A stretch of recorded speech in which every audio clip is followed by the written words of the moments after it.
Okay, good morning. Good morning, everybody. The hour of 10 o'clock having arrived, I call the meeting of October 22nd, 2019 to order. And may I ask Mr. Jim Zay to lead us in the Pledge of Allegiance, followed by the invocation. Please remain standing. I pledge allegiance to the flag of the United States of America and to the republic for which it stands, one nation, under God, indivisible, with liberty and justice for all. May I invite El-Haj Shoaib Kadri, the president, and Ashfaq Sayed, both from the Islamic Center of Naperville, to lead us in invocation. May the peace and blessings of our merciful Almighty be upon all of us.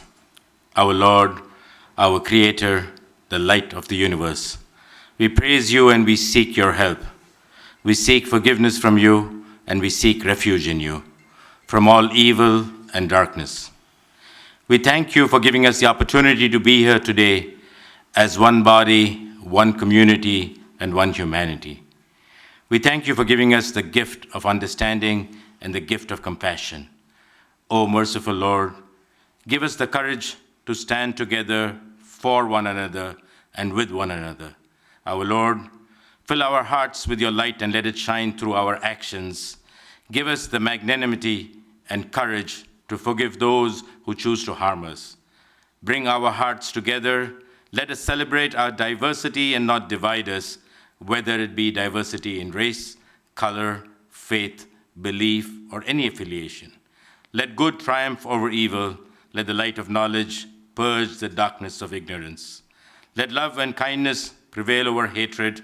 Our Lord, bless our leadership and guide them to make the right decisions in the best interests of the community and help them stand firmly for justice. Our Lord, accept our prayers, bless our communities, our county, and bless our nation, the United States of America. Amen. Amen. Thank you, gentlemen. Madam Clerk, please call the roll. Chaplin. Here. Colbert. Here. Desart. Here. DeCiani. Here. Eckhoff. Here. Elliott. Here. Sparks. Here. Healy. Krajewski. Here. Larson. Here. Noonan. Here. Ozog. Here. Pachowski. Here. Renahan. Here. Rutledge. Here. Selman. Here. Tornatori. Here. Zay. Okay, thank you. We have a quorum. So you may know that member Sam Tornatori, Mr. Tornatori, had an unfortunate accident and he had surgery yesterday, and so according to our rules and in accordance with advice from the state's attorney, it's well within our purview to allow Sam to participate under these circumstances. Our rules do provide. So I will entertain a motion to allow Sam in a second. All those in favor say aye. Opposed, nay. The ayes have it. Welcome, Sam. He's on the line right here. On the order of Chairman's report, I would like to introduce a gentleman, a former board member, and our current representative on the Metra Board. John Zedeker is here to present Metra's annual report to you. So, John, please proceed.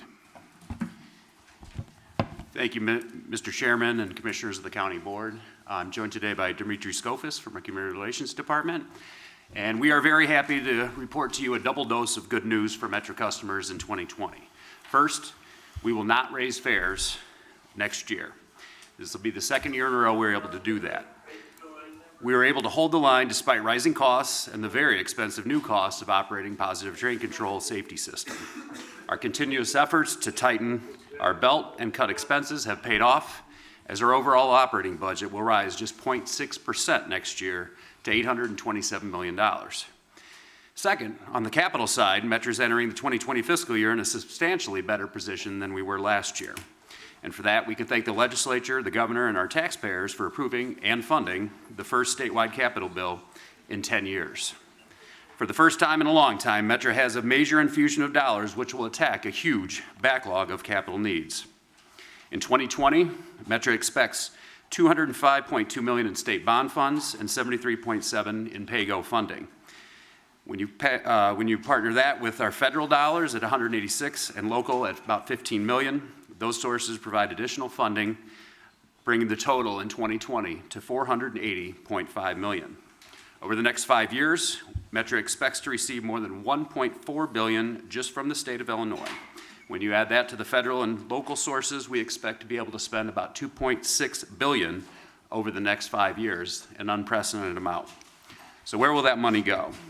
Well, for many of you that ride the UP and the BNSF, we will be getting new rail cars and new locomotives, spending about $138.8 million to fund, I wish it was billion, but to fund new cars and new locomotives on the oldest fleet in the United States. In addition to that, we'll rehab cars for about $953 million for the ones that still can be rehabbed, stations and parking for $51.2 million, including Elmhurst, Glen Ellen, and Clarendon Hills, yard rehabilitation at $23.2 million, as well as bridges at $22.6 million, which we will be upping in years to come. In short, we'll begin to renew a very old system. While we are able to avoid a fare increase, we do believe we as a state need to take a hard look at how we fund public transportation operations and rethink our reliance on sales taxes, which has not kept up with expenses, primarily due to the rise of the service economy and the migration of consumers to online retail. We still need a sustainable funding model in the long run that allows us to improve service, grow ridership, and give the residents of northeastern Illinois more and better options to cut congestion, reduce pollution, spur the economy, and improve the quality of life in the city and the suburbs. I'd be happy to answer any questions you might have. Thank you, Mr. Zediker. A question from Member Chaplin. Yes, thank you, Chairman. It's really just a comment. You guys are doing an outstanding job at Metro. Thank you. I just really, you're working very well. Hillary Conzel with your safety department as a great member of the DuPage Railroad Safety Committee, which was chartered by this county chairman years ago to form that committee. Your work with CIT training of your officers and your saves of suicides on the rails has been outstanding. So just on that effort, you guys are really doing a great job. And I've been riding the train into the city more these days, and I enjoy it all the time. So just really keep up the great work. And I'm happy with the capital plan being passed, and it's just going to enhance everything. So nice job. Thank you, Commissioner. Further questions or comments, Mr. Elliott? I just want to thank you for a really well-informed, well-organized, and brief presentation this morning. I was told to keep it brief, so thank you. Further questions? Mr. Hart? I want to echo Member Chaplin's comments. I really appreciate all of the investment in education and awareness that you've put in on railroad safety. It's very important. I live on the BNSF line, and one question I did have was last year we had a substantial number of delays. From what was reported, it was because of the PTC, positive train control. I wanted to ask you how that implementation is going and whether or not this year's budget continues the expansion of that to other lines. Yes, it does. So BNSF was kind of the pilot because it's the busiest line and has the most trains and everything else. So with that, unfortunately, we had to go through some growing pains to get that. But now that as we roll it out onto the other lines, which I believe has to be done by 2020, and we are in fact one of the few railroads, passenger railroads, that's on track to have that fully implemented by the end of 2020. You're on track. That's good. Yeah, you like that? Mr. Zay? No, I just had a question. I saw at the complex area, they had nice, when your locomotives go by all dressed out in Jimmy John's thing. So I assume that Metro's getting into the advertisement business to bring additional revenue in? We are. We're always looking at ways to expand revenue other than just relying on fares and Because I taxes. saw it, I went and got one right away. When I Yeah. saw it. Oh, good. Well, then it worked. Mr. Eckhoff? Just gonna make my annual pitch for a train station here at the county that would bring in employees and people who can't drive, be a limited basis, it wouldn't be a full station, so. I think that would be an excellent Now that you've got all topic. this extra money, I've got a way to spend some of it. I think Chairman Healy of Public Works might be able to look at that. We have planned. I'm only here for 14 more months. All right, well. Yeah, short time. Mr. DeCiani? Metro's contribution to Elmhurst with the new train station coming forward. You're a great partner, and we look forward to a beautiful station, so thank you. Thank you, Commissioner. Appreciate it. Further discussion? Seeing none? Thank you. Thank you, Mr. Very Chairman. nice. Appreciate it. Thank you. That concludes our presentations. I do have a few remarks, very short. I just wanted to invite you all to join me in congratulating Jim Zay. That's right, Jim Zay, our vice chairman, who also serves as the chairman of the DuPage Water Commission. Jim has, has just returned from Rhode Island, where he accepted the 2019 Gold Award for Exceptional Utility Performance from the Association of Metropolitan Water Agencies. How do you like that?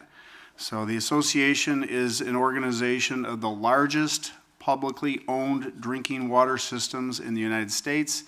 The group recognized the DuPage Water Commission for its outstanding fiscal management, proactive approach to maintenance and operations, and its dedication to water sustainability and conservation.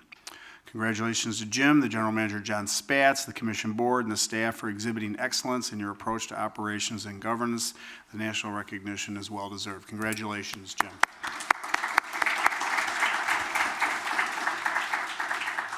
Okay, that concludes my remarks. That concludes the chairman's report. We move on to the order of business entitled Public Comment. We have a few folks seeking recognition. We welcome comments from the public, but we do ask that you please adhere to our rules, and that is that you confine your remarks to no more than 3 minutes in length. And so, first up is Jennifer Taylor from Naperville. Good morning. I hope I'm in the correct part of the agenda here. This is my first time speaking here. My name is Jennifer Taylor. I'm a resident of Naperville, also the leader of Opt Out Naperville. I'm here today to ask you guys to opt out of having recreational marijuana stores in unincorporated DuPage County. And just the data I'm going to quote is from the Colorado Department of Revenue, which is basically Colorado's IRS. So it's unbiased, nonpartisan information. So the argument that I keep hearing as to why we should have recreational marijuana stores is that it's going to bring in all of this money. The problem is the data doesn't show that. If you look at the Colorado Department of Revenue, the annual amount of sales that each store brings in is $2.8 million. That's sales.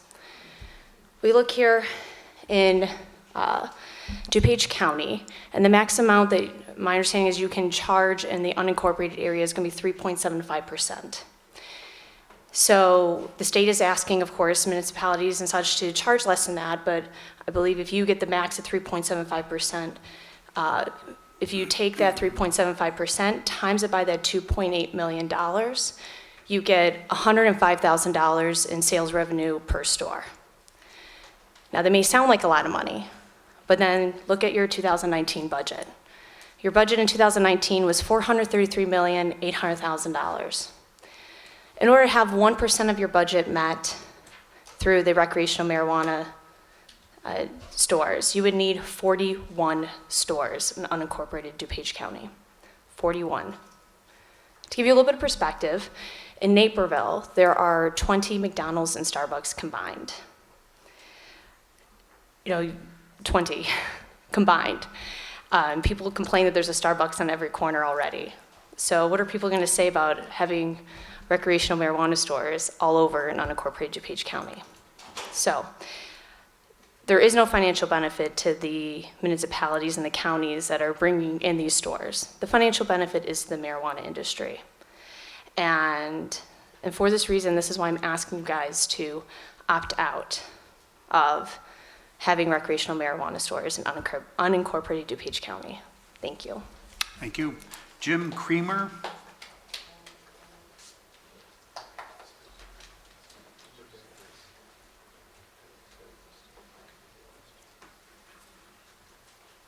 Well, thank you, Chairman, Mr. Chairman, and the rest of the board members. My name is Jim Kramer. I'm a 43-year resident of Naperville, and I'm here just to address the issue of marijuana dispensaries. You know, the tobacco industry got their start with young people in World War II, targeting young soldiers. the alcohol industry successfully has marketed to our underage kids. And I have some information from the Substance Abuse and Mental Health Services Administration, SAMHSA, that they found that each year, 2/3 of new pot users are under the age of 18. They also found that when kids start using marijuana before 18, 1 in 6 will become addicted. And also they say that more kids between the ages of 12 and 17 are seeking treatment for marijuana addiction than any other drug. You know, people move to DuPage County, the cities within DuPage County, from Chicago and elsewhere for many reasons. Schools are good, but they also move here because of the family-friendly atmosphere of the county. It's interesting that the mayor of Chicago, Mayor Lightfoot, was recently quoted as saying, you know, we want dispensaries in Chicago, but I do not want dispensaries in the loop. Why? Because I want to keep that family-friendly. And I think this applies to not only Naperville, where I'm from, but also any community within DuPage County, including your unincorporated areas. I would also like to say that one of the speakers that you have a slip for is Dr. Albert Mensa. He will not be able to be here today. He runs a practice, he's an MD, runs a practice in Warrenville, and he had an emergency. He had cleared his schedule so he could be here, but he had an emergency, and ironically, the emergency involved a mother who brought her young son in from London with a real problem that started with marijuana. Evidently, this young man has schizophrenia and auditory hallucinations, which the doctor told us meant he hears voices. He started using marijuana while in middle school. So we would urge you not to encourage the youth in DuPage County by allowing dispensaries. Thank you very much. Thank you. Paul Leong, L-E-O-N-G. Paul? Hi, everyone. My name is Paul Leong, and I'd like to urge you to opt out of retail recreational marijuana dispensaries in DuPage County. I'm sure you've all been studying this topic thoroughly over the past few months, and I'm sure you've heard a lot of this any number of times. I'd like you to consider something you're very familiar with, and that's zoning. I haven't heard anyone interested in zoning a dispensary near a school. So there must be some idea that schools and students need protection. I'm certainly a big believer in that. I'm trying to protect my family and my kids and the students all over DuPage County. And in that idea, if you are interested in protecting those students and those kids and those families in the schools, it's not a great leap in logic to protect them in their homes, in the parks, and all over the community. So I urge you to, again, opt out and reject the idea of bringing these dispensaries to DuPage County. Thank you so much. Thank you. Dick Firstenall.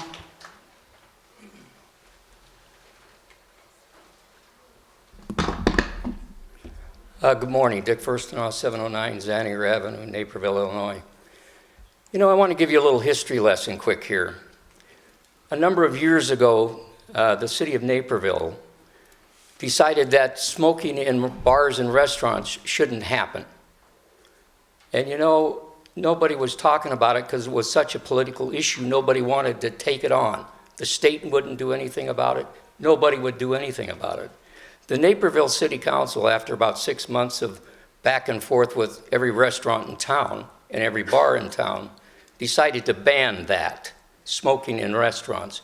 This was long before any of you probably ever heard of the thing going on. So we did that, we passed it, and you know what? Sales went up in those restaurants. People like no-smoke restaurants. And then about 6 or 8 months later, the state decided that would be a good idea. So they passed it statewide. You don't smoke in restaurants or bars in this state any longer. And that was because one community decided to tell people that thought was best to smoke everywhere that they weren't going to smoke in their town. Now, the DuPage County runs a wide swath of what goes on in this state. There's over 1 million or about 1 million people in this county. It is a kid-friendly county, and you folks here can determine whether you're going to have pockets of this stuff going on in municipalities have turned it down in your county.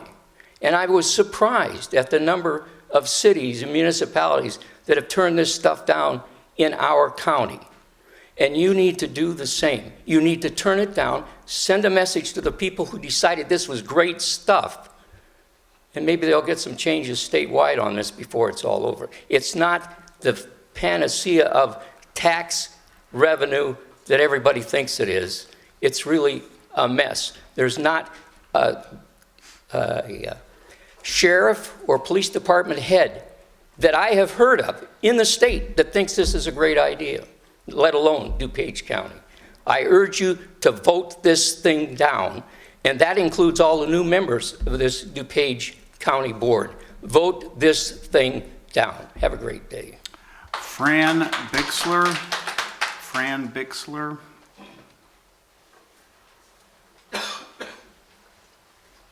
Hi, unlike the rest of the people who have spoken, I'm going to take up my whole 3 minutes.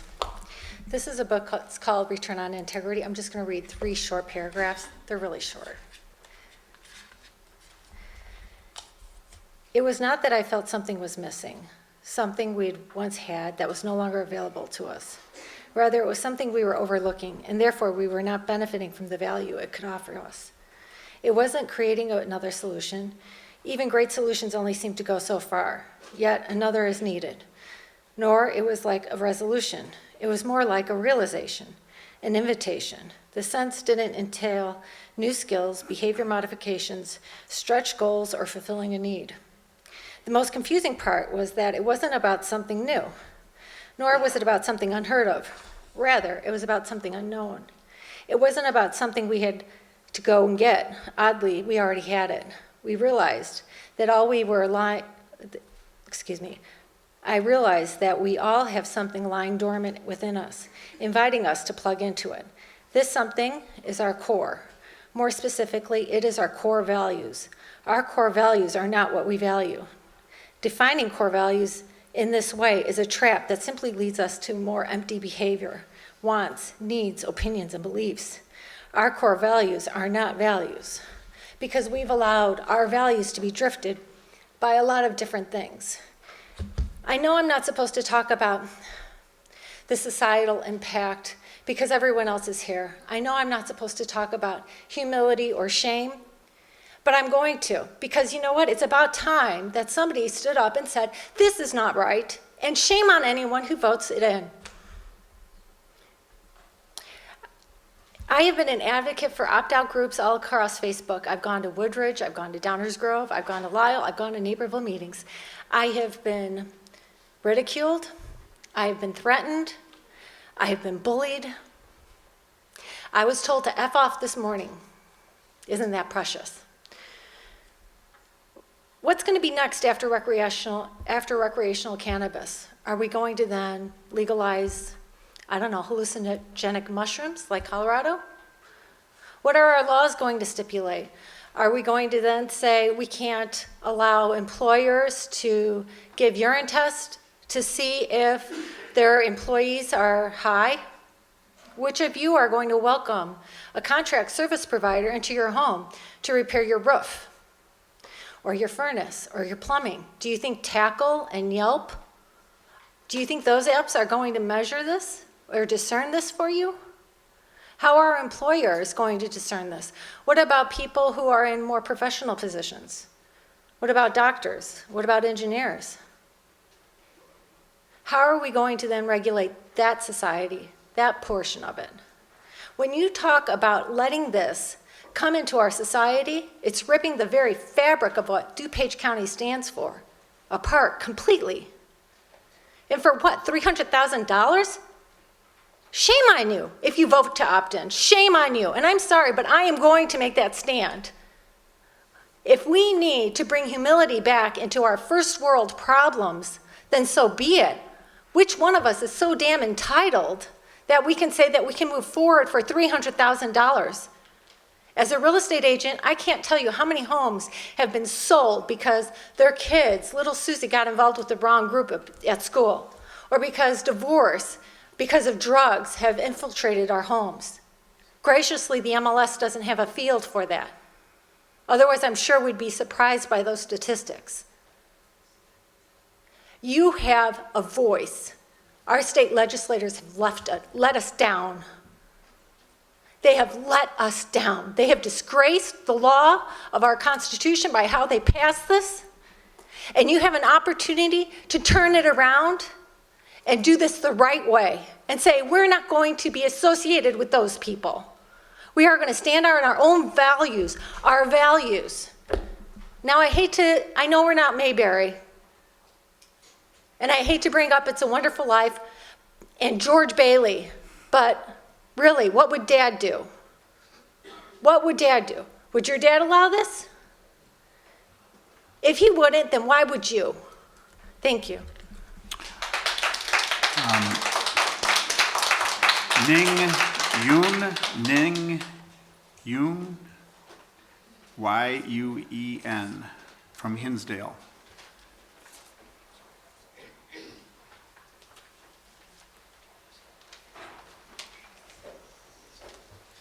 Hello, everyone. My name is Ning Yuen. I'm the mother of 2 kids. I'm also a resident of Hinsdale for many years. I want you to vote against recreational marijuana sales in DuPage County. Here are the reasons for the option out. First, according to the studies, the effect of marijuana can be even more serious in the young people. Second, marijuana affects many of the skills that you need to drive safely. After using it, the risk of getting into a car accident goes up significantly. And also, please don't have the technology to test the amount of impairment with cannabis like they do with alcohol. Third, a study by the U.S. Department of Housing and Urban Development found that Colorado, Washington, or Oregon, 3 states with illegalized marijuana, were among the top 4 states with an increase of homeless people between 2017 and 2018. For this is easier for a country to destroy itself than to improve itself. In conclusion, to keep our county safe and good reputations, I strongly ask the board members to choose the right choice to deny marijuana sales in DuPage County. Thank you for your attention. Thank you. Kathy Wang from Naperville.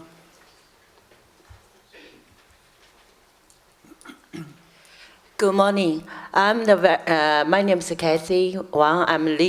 Have been living in Naperville 23 years. I loved our country, our Naperville. I raised my 2 kids in Naperville. We wanted our kids still in a good education, safety environment. We don't want our city, our hometown, like the San Francisco, like Denver, just like a trash city. I think nobody can ruin us, only ourselves can ruin ourselves.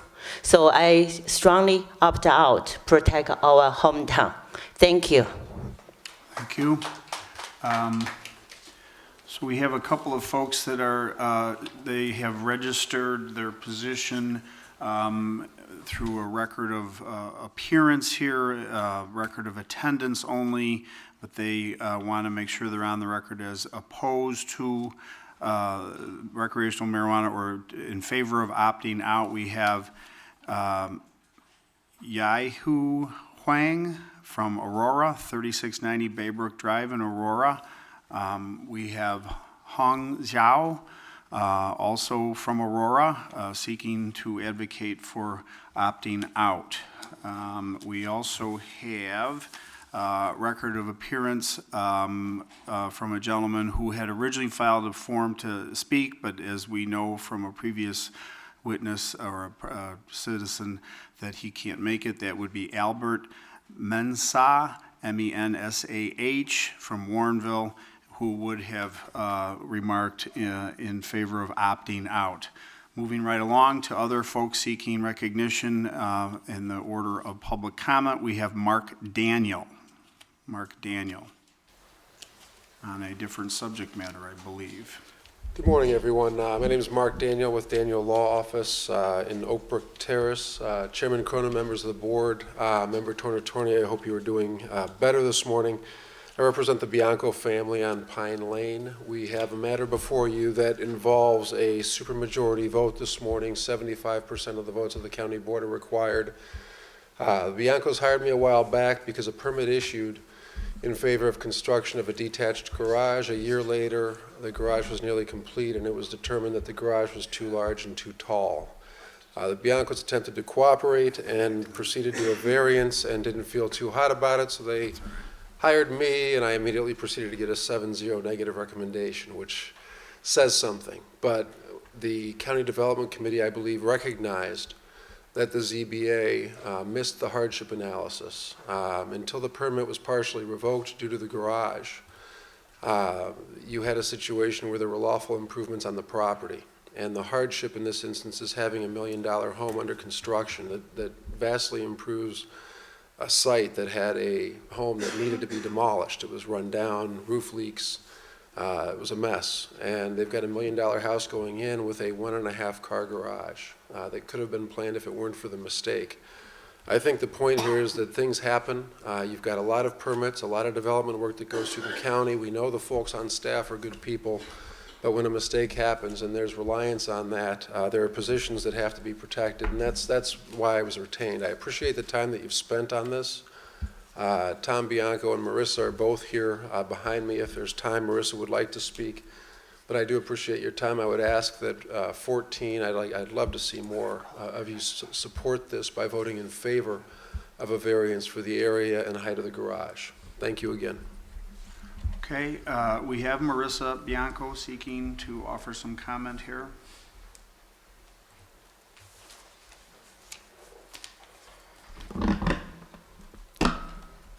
Good morning, Chairman Cronin, members of the County Board. Thank you for your time. I'm Marissa Bianco. My husband and I have been married in our Lombard residence for 20 years. This spring will mark 4 years of us trying to complete this house and 2.5 years of living in a rental. We, of course, took the proper steps to obtain permits for both the house and existing garage. We hired a licensed architect and a site engineer. We put our trust in them, and of course entrusted that after paying $18,000 in permit fees, the county, who passed the garage on multiple inspections, footing, walls, spot survey, backfill, and slab, knew what they were doing and knew the regulations we were to follow. That's why we paid for the permits, for the county to give us their approval, which they clearly did on 5 occasions. Not once on these 5 occasions was the square footage or height of the garage brought to our attention. At one point, the plan examiner asked the architect to verify the height of the garage. When the architect wrote on the blueprints 24 feet 2 inches to the underside of the ridge, the blueprints were still approved. Nothing was ever said about that height, and the blueprints with that verification were passed. We have 2 cars, a boat, our son is getting a car, my parents who are moving in each have cars, and we have a riding mower. That's why we submitted plans which included a larger detached garage. After the 5 approvals, we were told another resident complained. Never, however, did this man ever try to speak to us about the project. As a matter of fact, he has adamantly resisted all documented attempts my husband has made to rationally talk about this matter, but instead filed a complaint, passed out numerous letters with false information about us and our project, and has not stopped. People are now driving to our house, stopping my husband to ask questions about the garage, the letters, the emails, interrupting his workflow and making it almost impossible to make any forward progress. People all the way from his church in Elmhurst are being solicited, as well as the news media. In a letter we received from the county, we were told verbatim, quote, "While the garage was approved with the above referenced permit, the approval appears to have been issued in error." Granted, mistakes happen, we all make them. However, this mistake that the county readily admitted to is costing our family an unsurmountable amount of undue stress, emotionally and financially, due to another resident attacking our family on multiple levels. This is clearly a personal attack, and we are asking and need the county to tell Mr. Lepnick, as they told us, that this is their error and that we can indeed move forward with the garage. Maybe he will then leave us and our children alone. If this was our mistake, we would own up to it, but we didn't do anything wrong. Instead, we actually took all the right steps, the ones the county provided for us and supposedly guided us through with their inspections, and never once, after following all the proper chains of command, as good law-abiding citizens would think that the county would make a mistake this grand, admit to it, yet still inflict this much stress upon a family.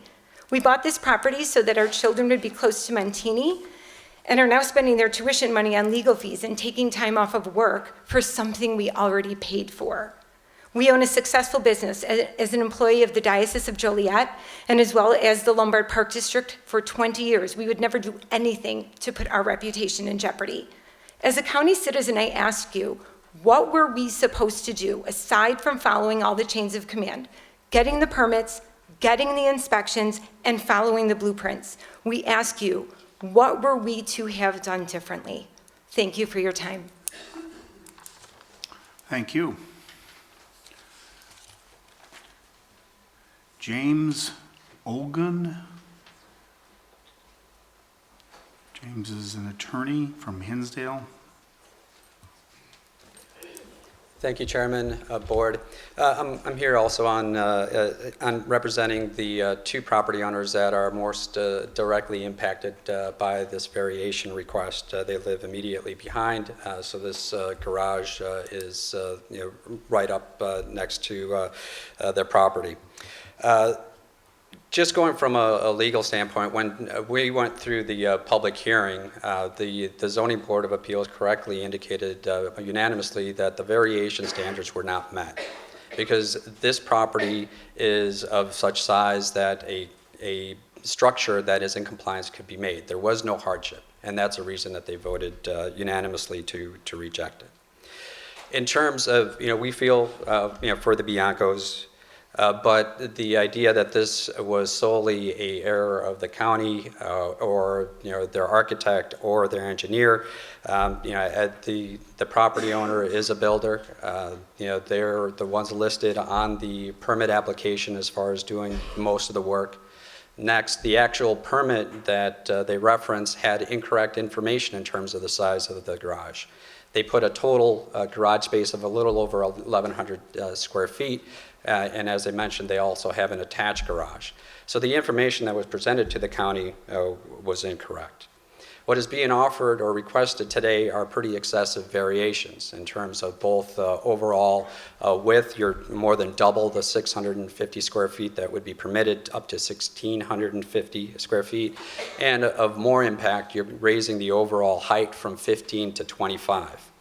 As part of the record that was presented both at the Development Review Committee and also at the Zoning Board of Appeals, there's a number of pictures, in particular from the home of John Bogarty, who's one of my clients. And basically from his window, this structure is all you see, both because of the width and also the height. The hardship in terms that was presented, which isn't a hardship, was parking. But the height of the building does not provide additional parking for them. So the variations that they're requesting does not match with the hardship that they allege, which we don't believe is in fact a hardship, because there's plenty of parking available on their site. The proposed landscaping that the Development Committee suggested as part of the variation request doesn't adequately mitigate the view or the loss of property value of these residents.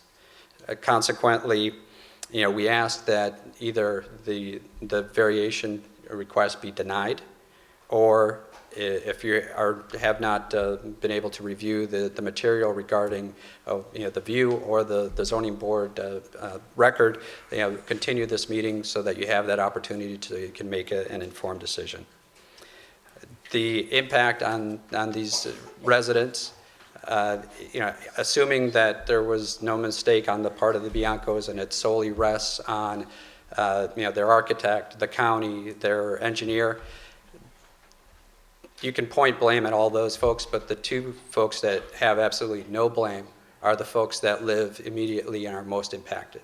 So to shift the blame or responsibility onto them, I think it would be improper, and consequently, we once again request that this variation be denied. Thank you. Okay, Bob Leppink, homeowner, Lombard, on this subject matter.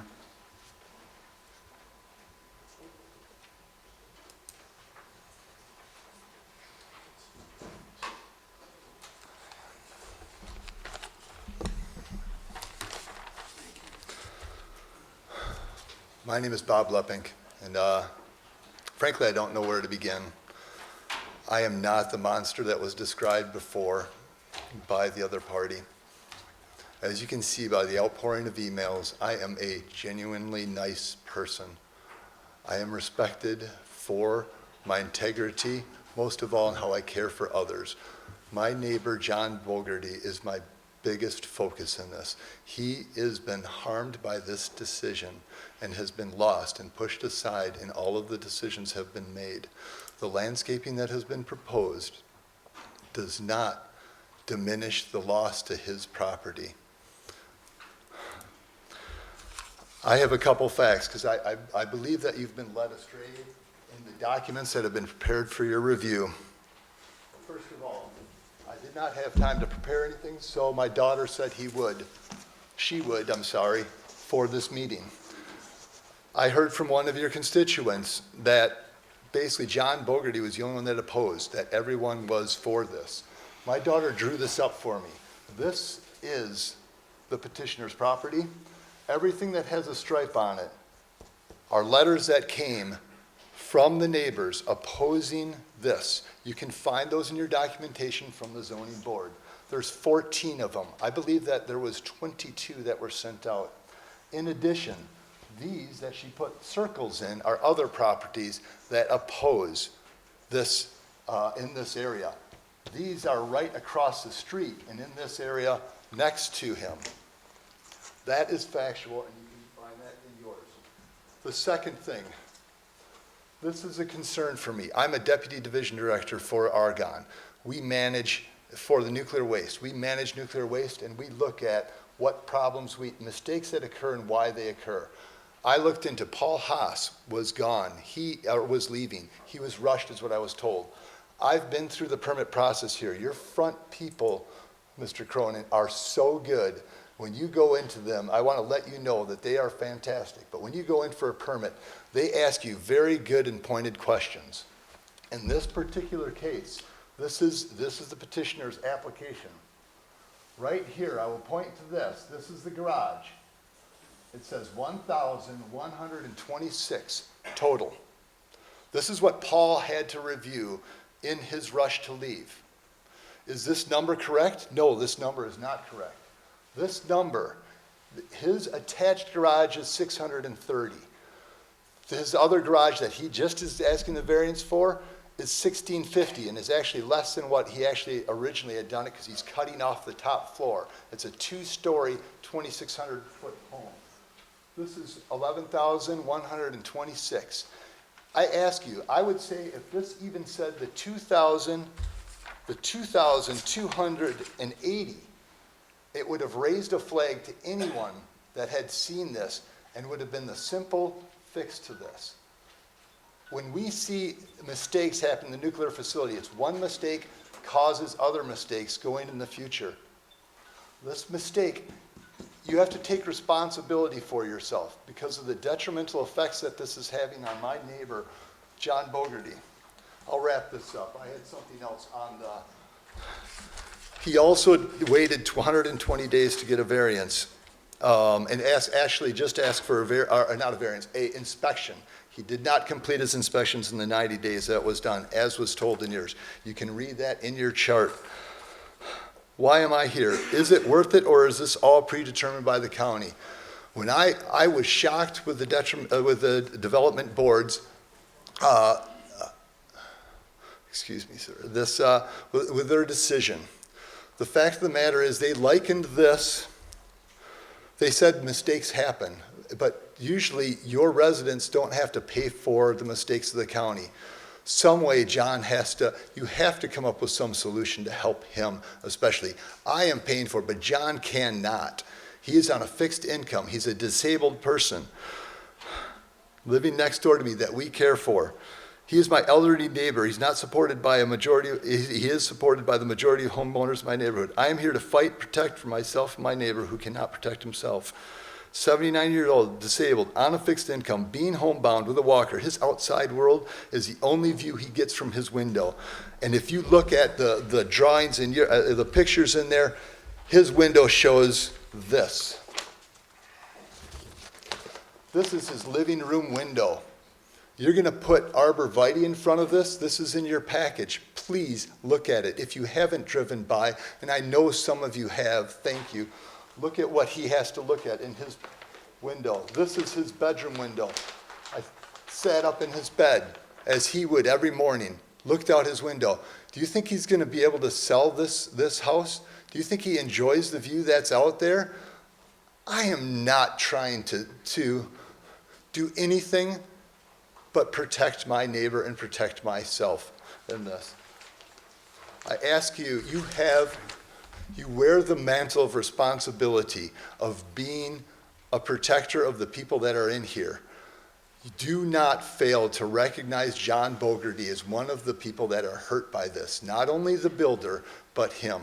And this decision that you have done for the landscaping does not help him. Okay, thank you. Thank you. Thomas Dudgeon from Glen Ellen.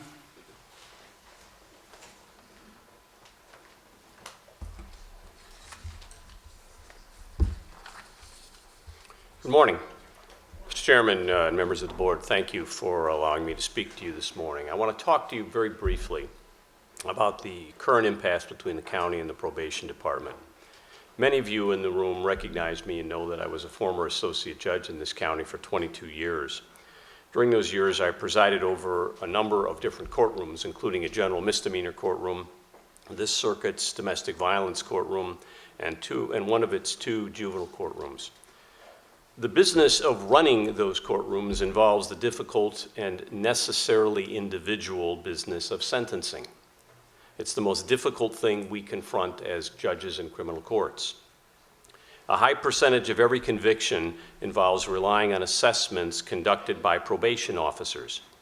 And in juvenile court proceedings, every disposition involving a juvenile delinquency case requires by law an investigation and report conducted by a probation officer.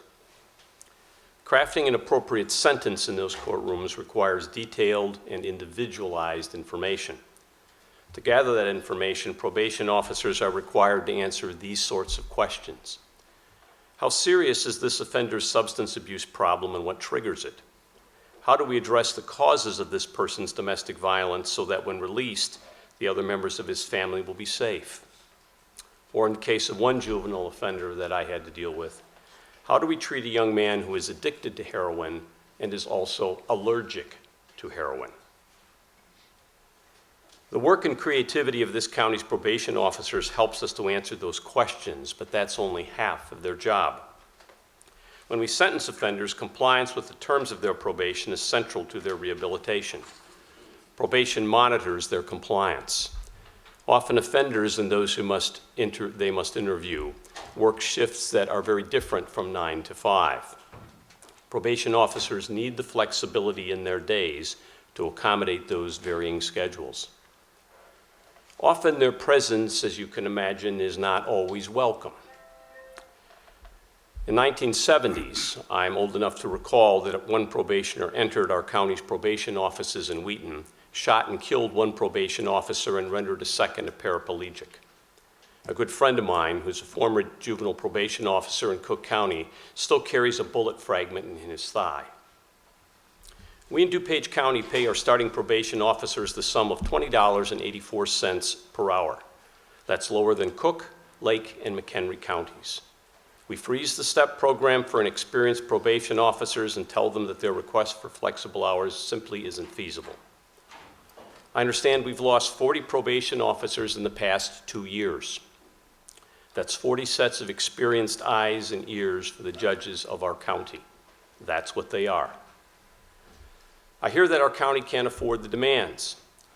Due to the failure of our legislature to pass a budget for 2 years, our county was forced to make up that salary shortfall and cover the costs of benefits and pension contributions.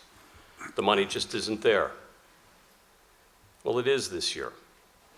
The state has specifically appropriated $1.4 million in funds for court services for this county. Isn't probation entitled to share in part of that? Further, the county's obligation to cover salaries, benefits, and pensions has always been part of this board's obligation. I'll note that the board has chosen not to increase the property tax levy for 11 years. If the money's not there, with all due respect, I suspect in part that may be why. I want to urge you today to take a new position in these negotiations. I don't sit on the bench anymore, but my former colleagues do. Please help keep our probation department strong. The eyes of our judges depend on that, and you. Thank you. Kirk Allen.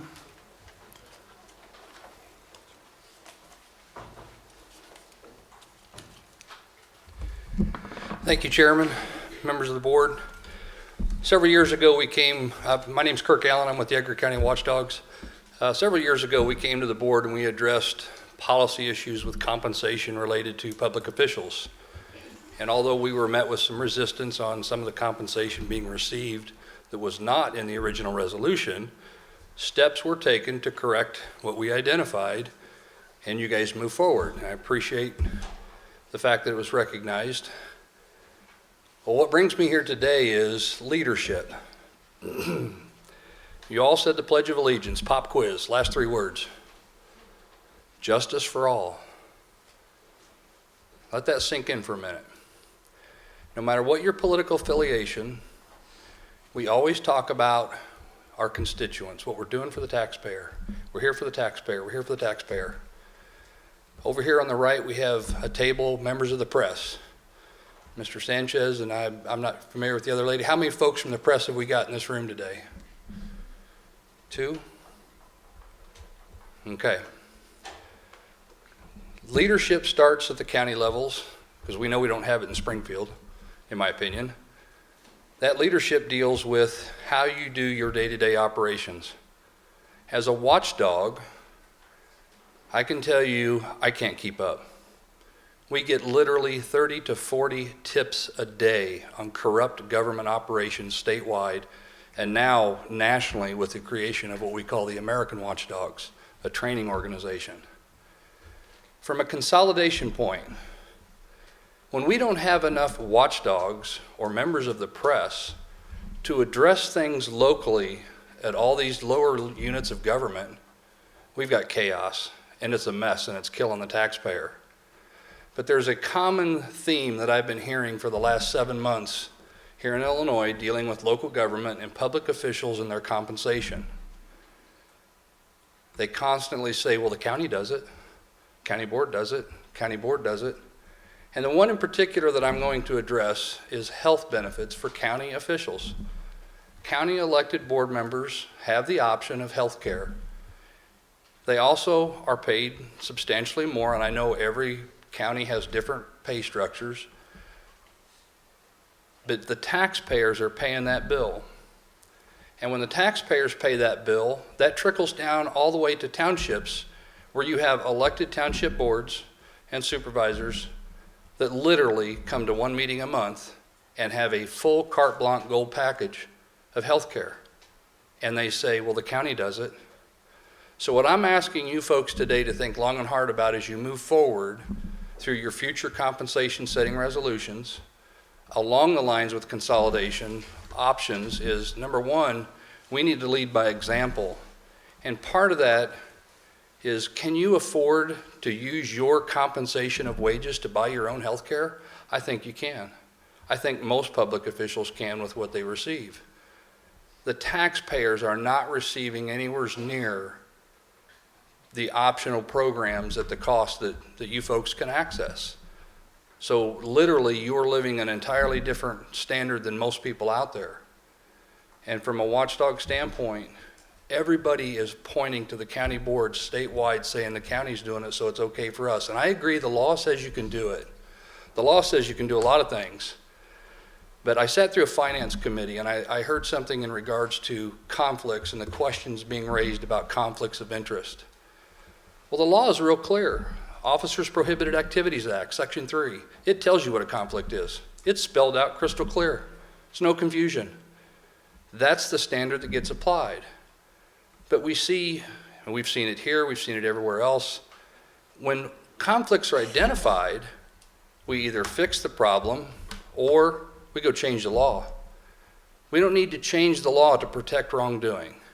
And it's the same with the policies of how you compensate and put benefits in your own pocket for your family. And I understand we all have families, every situation is different. But that's part of that leadership role, and the example you set trickles all the way down statewide. And it'd be nice one day to be able to say, it's not happening anymore because it's not right for the taxpayers to carry that burden. And it's so bad, Chairman, just as a point of interest statewide on a consolidation point, I've got townships that not only have health insurance, the taxpayers are paying the deductible. Now, and I've noticed some shocked looks, but yeah, they're paying everything. And they sit back and say, well, the county board does it. And it's not just you guys. I'm not picking on just DuPage County. This is a problem statewide, and it's an excuse that we hear statewide. So I would urge that you folks address that. I really would. Thank you very much. Okay, thank you. Arista Huang from Naperville.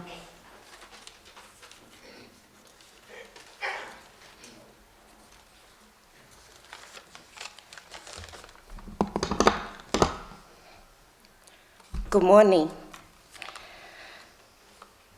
Dear DuPage County Board members, I'm Arista Wang, DuPage County resident, the mother of 2 children. First, for many people, marijuana can be addicting. The main active ingredients in marijuana is THC, which can lead to addiction. 1 in 11 adults who use marijuana become addicted. And the younger you start to use marijuana, the higher the risk.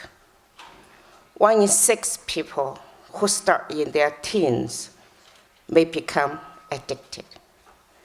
Second, marijuana can collectively affect your performance in academic and athletics. In fact, research has shown, compared with those who don't smoke, marijuana students who do are more likely to drop out. Third, marijuana harms people's health. CDC announced on October 17th that it has confirmed 1,079 vaping illness cases, with 33 deaths so far. 78% of those patients vaped THC. Recognizing a public health emergency, the governor of Massachusetts ordered a 4-month ban on vaping and recreational marijuana sales, which have been legal there since 2018. The use of e-cigarettes and marijuana vaping products is exploding, and we are seeing reports of serious lung illness, particularly in our young people, said Governor Charlie Baker. So, to protect our children and families we love. Dear board members, I'm here to ask you, please keep the recreational marijuana Caribbean stores out of our county. Please vote opt-out. Thank you. Thank you. King He, or in parentheses, Amy.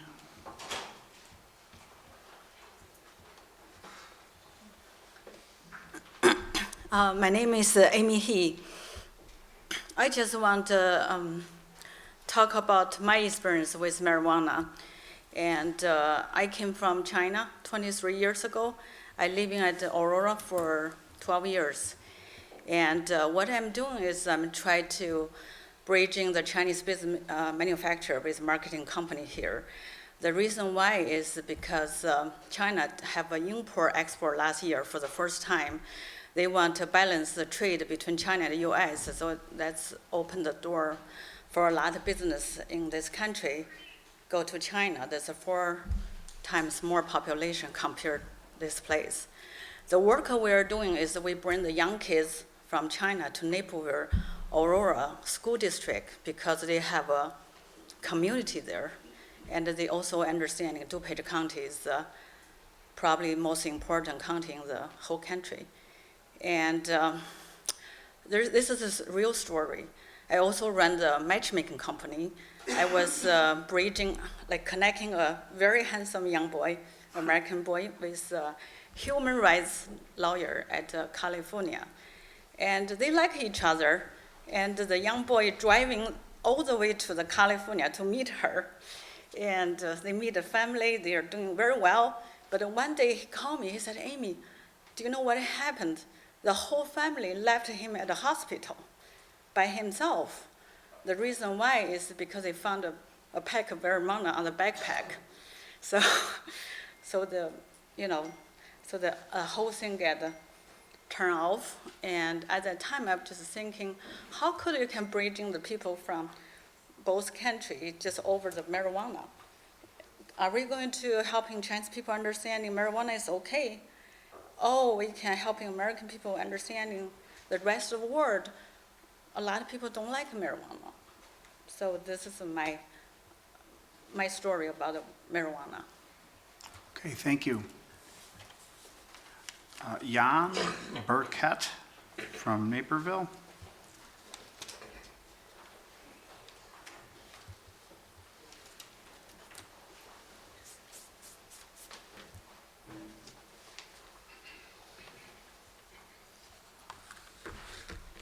Dear board member, my name is Jan Burkett.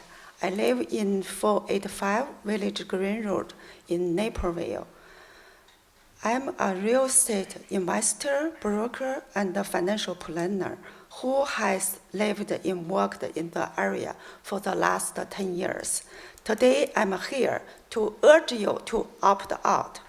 Here is in the US, we have tremendous freedoms, but we must balance those freedoms with maintain healthy area to live and work to keep our property values high.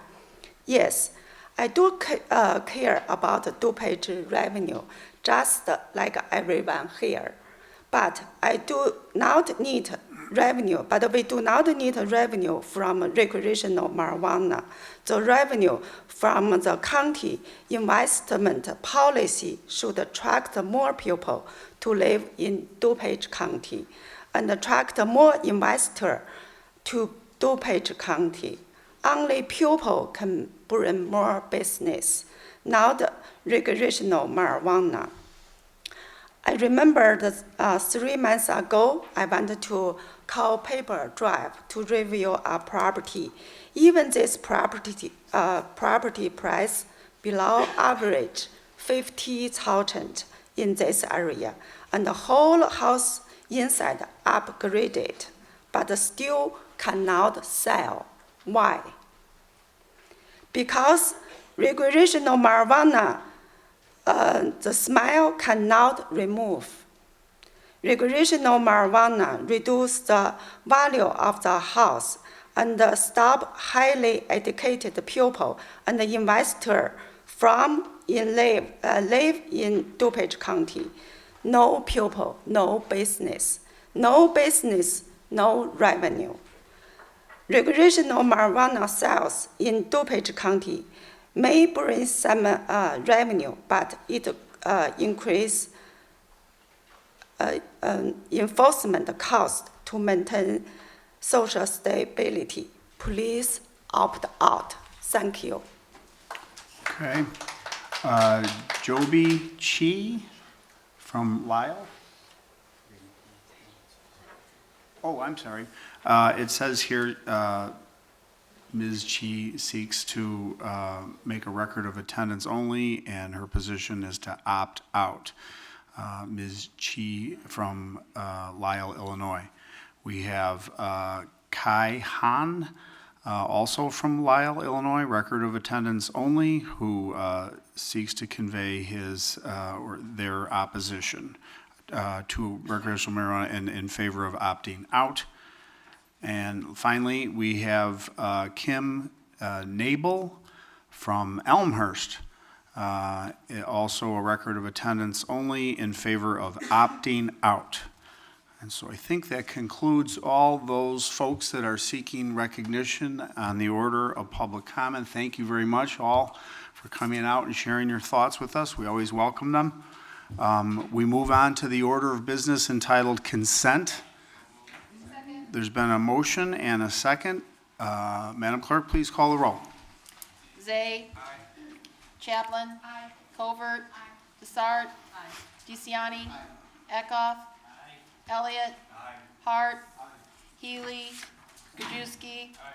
Larson. Aye. Noonan. Aye. Ozog. Aye. Bachowski. Aye. Renahan. Aye. Rutledge. Aye. Selman. Aye. Tortori. Aye. 17. Okay, thank you. The resolution consent items is adopted. We move on to the order of County Board. Mr. James Zay. Good morning, Mr. Chairman. I have a few items today.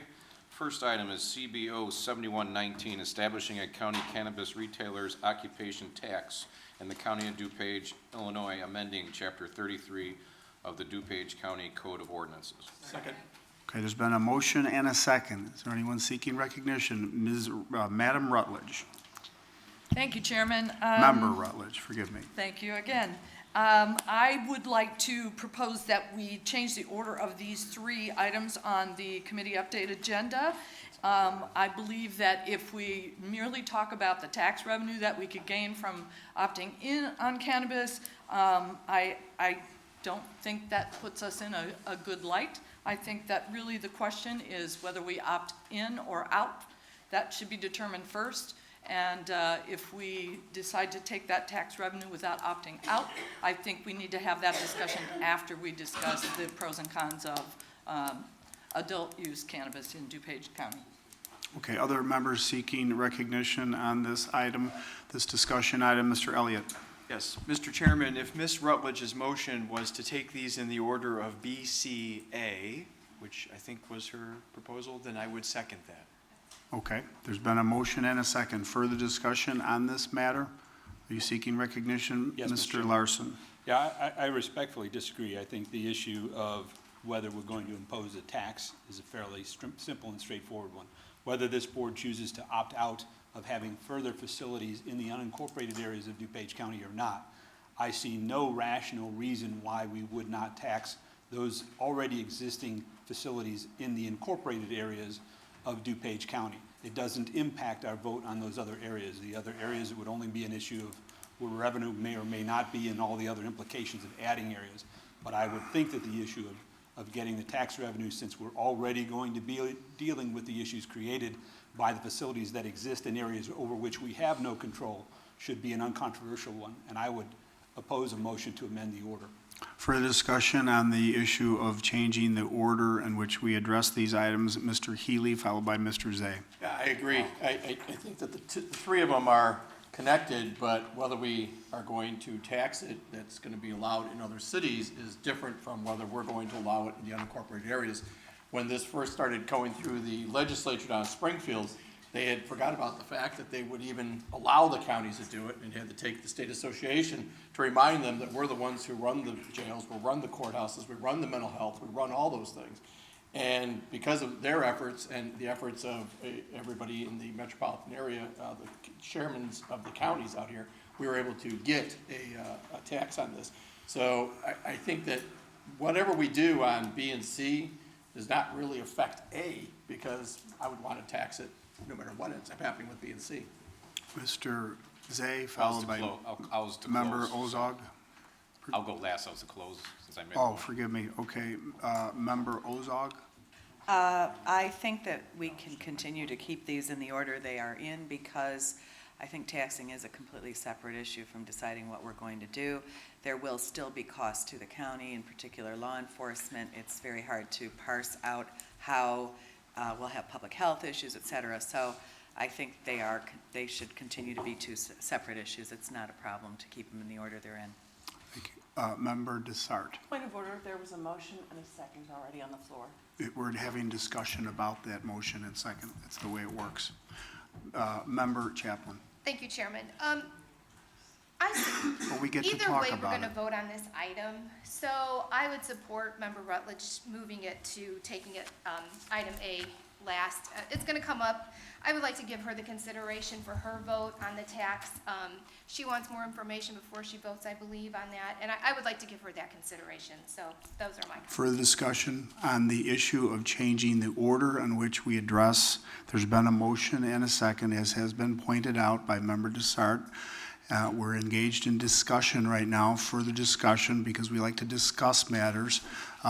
Member Eckhoff. Thank you, Mr. Chairman. I would note that a number of communities have already opted in, and we're going to be dealing with this situation regardless of whether or not we opt in or opt out. I'm going to vote to opt out, but so to the extent that we can mitigate the extra cost to the county by imposing this tax, I think we should do so, even though I don't think the amount of the tax that we're going to receive is going to be enough to offset the cost to the county. Further discussion? Anyone else seeking recognition? Member Rutledge. Thank you. In conclusion, I guess, one of the things I was going to bring up when we got into the actual approval or not of cannabis is that a couple of people have made mention about the Colorado study that said for every dollar of revenue, it costs the state $4.50. It was referenced by our health department report, although the statistics were not used in her report.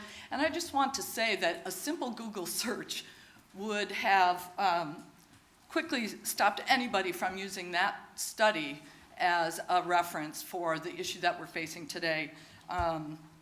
Some of it said it was laughable and that their analysis did not suggest that they did a in-depth study of this. So, and I have one more totally, the suggestion by the gentleman that was talking about the probation department, I just think that if we go forward and say, yes, we're going to take this tax, I think that we're opening ourselves to scrutiny about the fact that he mentioned that this county board previous to us has gone 11 years without raising the levy, and that by taking that tax revenue without seriously considering the other part of this, I think we open ourselves up to criticism that for us it was just all about the money. Thank you. Further discussion, Mr. Zay. Yes, thank you, Mr. Chairman. Well, I just think this motion's out of order. I mean, the motion should have been before I stood up to move to amend the agenda order. We've already had a motion and a second on this ordinance. To move it at that point. I think they made the motion in a timely manner, so I think we can have. Well, I don't know what we're amending it to. We've already. Well, there's a motion to change the order, motion on the floor to change the order. Right now, we have order A, B, and C. The motion is to move item A to third in order, so it would be B, C, A. We have the member Rutledge moved and seconded by Mr. Elliott. Is there anything further? I agree that these are totally separate items. We're going to vote on them no matter what. This was the items that were set out this way. They're two different items. We're going to be getting, we know that, in my opinion, unfortunately, some municipalities are going to be opting in at this point. I've talked with our sheriff, our costs, the unknown of the expenses that will be coming to us here at the county. as Member Healy had said, with the courts, mental health, health department, sheriff's office, not to take this revenue. I'd rather take this revenue and be prepared for it than not have it, and then next thing you know, we're in a budget shortfall because, you know, the unknown, we don't know what's going on. So I Okay. would support staying with the agenda as it's listed. Okay, thank you, Mr. Zay. I've consulted with our state's attorney, who advises that the motion is in order. There's been a second to change the order on which we address these three items. So there's been a motion and a second. Madam Clerk, please call the roll. Zay, No. Chaplin. Aye. Covert. Desart. Aye. DeCiani. Aye. Eckhoff. No. Elliott. Aye. Hart. No.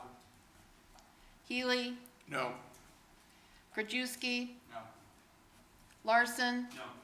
Noonan. No. Ozog. Aye. Pachowski. No. Renahan. Aye. Rutledge. Aye. Selman. Aye. Tornatori. No. 9-9. I get to cast the deciding vote. Your first one.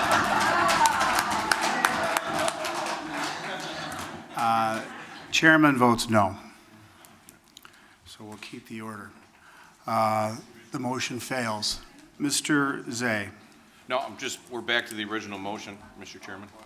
Okay, so there's, Roll call. no, we're now on to the underlying matter of establishing this tax. We went through the procedural, we're addressing this matter right now before us. Is there any discussion on the issue of the tax itself? Did we cover that subject matter in the procedural motion? Apparently, there's no one seeking recognition. Madam Clerk, please call the roll. Zay. Aye. Chaplin. No. Covert. Desart. No. DeCiani. Eckhoff. Aye. Elliott. No. Hart. Aye. Healy. Aye. Krajewski. Aye. Larson. Aye. Noonan. No. Ozog. No. Pachowski. Aye. Renahan. Aye. Rutledge. No. Selman. Aye. Tornatori. 12-6. 12 voting aye, 6 voting nay. The resolution is adopted. Mr. Zay. Thanks, Mr. Chairman. I move on CBO 7219, prohibiting the establishment of cannabis businesses within unincorporated DuPage Bless County. you. There's been a motion and a second. Been a motion and a second on item CB 0072-19. Anyone seeking recognition for purposes of discussion? Member Selman. Thank you, Mr. Chairman. Today we are being asked not to decide who will be able to smoke cannabis, who will be able to buy it, where they will be able to buy it, how HR companies make their decisions, or how DWIs are written. None of that will be decided on this floor today. That's decided in Springfield. What we will decide is on 3 areas in unincorporated areas, one of which I think we could all agree probably won't even be fruitful. So possibly 2 locations where a business could pursue a recreational cannabis business. As for all the concerns about children and those sorts of issues, it's the same as alcohol and tobacco now in our country, both of which in my family have killed people.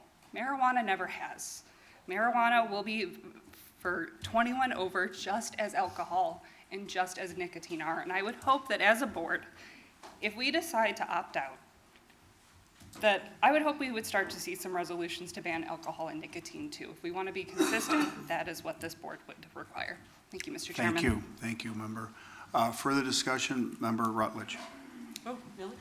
I thought Oh, okay, member, there were a couple of me. just want to make sure I give everyone a chance. Thank Mr. Larson. Thank you, Mr. Chairman. There is, respectfully, I think, more at stake than that here.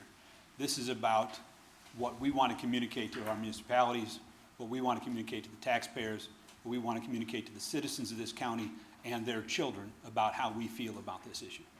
The fact that I continue to see advocacy as if marijuana was this wonder drug that's good for people is disturbing to me. we have taken actions to control the very negative impacts of alcohol, the very negative impacts of smoking, the very negative impacts of vaping, and yet now we want to make it easier to purchase this new thing that is going to harm people. And there is no doubt, there is no dispute, there is no question, this will harm people. That is uncontroversial and uncontrovertible. There will be people who will be harmed by this. Yes, the state of Illinois has made its choice. The state of Illinois has made a lot of bad choices over the years, and we here in DuPage County have made better choices.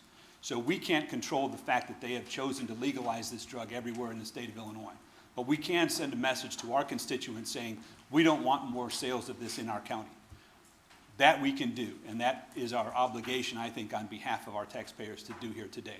And I urge this committee, as I said last time we discussed this in development, we are talking about an experiment with 8 to 10 million people. We can argue all day long about the statistics, what they show, what they don't show. The reality is the statistics are concerning, they are not determinative, and we are going to face consequences of these actions that we don't know down the road. And for us to support that and say, hey, bring more of that into our county, with one of the places, by the way, so the public is reminded of this, within a couple of blocks of a high school, is just reckless in my opinion, and I would urge this board to opt out. Thank you. Further discussion? Yes, please. When we listened to public comment, everybody was respectful and quiet up here, so we would ask that you would extend the same courtesy to members of the board. Further discussion, Member Rutledge. Thank you, Chairman. The state of Illinois, several years ago, has said that there is merit to cannabis to help with medical conditions. In fact, the states that only had medical noticed an uptick in the amount of people who did enter the medical program after adult use was allowed. And I think most of that is because of the shame that is attached to this particular substance. People struggle with addictions in our communities all the time. Member Selman talked about alcohol. I'm going to add things that we use every day that we all struggle with addictions. Caffeine, cigarettes, gambling, antidepressants, ADD medications for our children, food itself, sugar, salt, fats. We're all consuming things that are harmful to our bodies in some cases.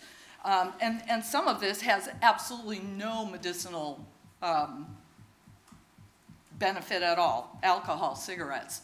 None of that would be considered something that would be good for somebody with particular medical circumstances. So a lot of people talked about marijuana and the addictions, but it is the only drug that's listed here that doesn't have significant withdrawal symptoms if somebody decides that they don't want to do that anymore.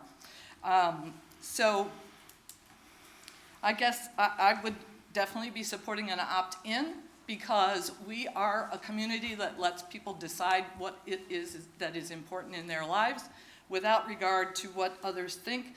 I would highly recommend that the shame that all of the people are attaching to this substance is misplaced, and there are far more harmful substances to our communities beyond this. Thank you. Thank you. Further discussion, Member Chaplin. Yes, thank you, Chairman. I want to kind of echo off of Member Rutledge's comments. The legislation regarding cannabis really did a lot of good for the state of Illinois, and I'm talking about the residents that live here. As we know, there were a lot of people incarcerated, mostly minorities and poor, on drug charges, low amounts of marijuana. The stigma that's associated with that hopefully will be lifted as people's minds are changed and as we, with the legislation that was passed. But I was troubled to hear from the audience, core values, those people, those are troubling words to me. The substance is now legal, and you know, trying to lift the stereotypical, those people, we don't want them here. People have been smoking marijuana in DuPage County since I was a kid. I mean, probably before that, probably since my parents were children. It's here, and now it's legal. And as far as drug testing goes for, especially those in the trades, my husband's in the trades. Some days he's home at 3 o'clock from work, and I'm like, why are you home? He's like, I got randomly drug test. They right now pull electricians, plumbers, steel workers, all the tradesmen, laborers. They get pulled off the job and are randomly drug tested. So they have to pass those tests, and marijuana is included in that drug test. So, I'm just troubled. I'm really troubled about those comments of those people and core values, because I think everybody has different values. So those are my comments. Further discussion, Mr. Healy, followed by Mr. Thank you. Pachowski. If there was a resolution today to opt in, I would vote no. If there was a resolution, which there is in front of us, to vote no, to opt out, I'll be voting no. And there is a resolution in front of us regarding the regulations concerning the governance of it in the unincorporated areas, which I will also be voting no. Now, how can that be? Well, first of all, I think the state of Illinois did it wrong. I think they should have done a vote in the public and then voted on it. But what they did is they said every municipality, local government can make their own decision. I guess I'm a small government type person. I believe that the locality should be making this. The idea of me making a decision for a 2-lot area within the jurisdiction of a city, my own Naperville, to say yes or no is just abhorrent to me. Those are decisions that should be made by the municipality itself. Just like alcohol has been, since after Prohibition was removed, has been allowed across the country. But yet Wheaton voted no and remained dry for many, many years. I think that we should be allowing the municipalities to make these decisions. And our ordinance should state that whatever the municipality decides, that is how we should go along with it.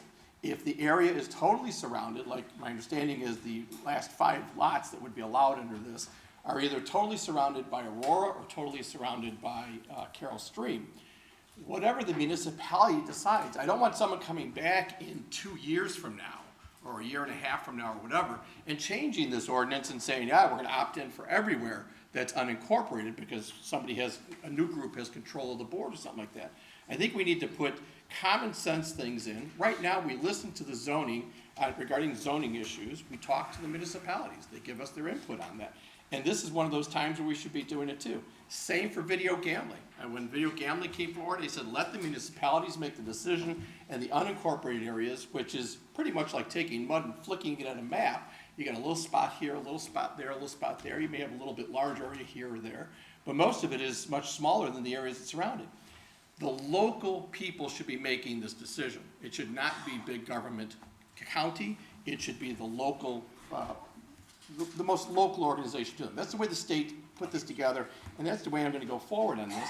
If both of them fail, well, then I'm going to be talking to Mr. Haas again, because we've already talked about it, and that's, bringing in the item C, but having C brought in that whatever the municipality decides, that is what we should be going with. Because I don't want to come back in 2 years from now and find out that another group passes it and says, no, we're opting in everywhere.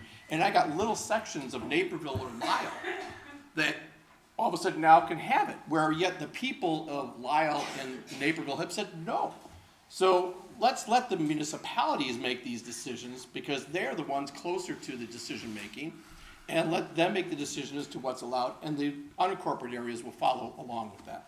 Thank you. Further discussion, Mr. Pachowski, followed by Mr. DeCiani. I want to clarify something that Member Chaplin said. It's legal. It's legal in the state of Illinois. It's still illegal at a federal level.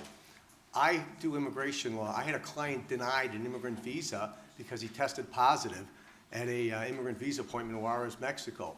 Client has over 30 grams of marijuana. He's deemed inadmissible. So I think the situation here is it's still illegal at a federal level. My problem is I don't think I know enough of treatment, prosecution, and all these other aspects for me to make an informed decision to vote yes. And I think that our locations are, I don't even know if we have 3 or 2, but I think we need to clarify it is still illegal at a federal level. It's just legal in the state of Illinois. Mr. DeCiani, Thank you, Mr. followed by Mr. Elliott. Thank you, Mr. Chairman. I'm a no on this for multiple reasons. One is Health and Human Services Chair, listening to my Public Health Department.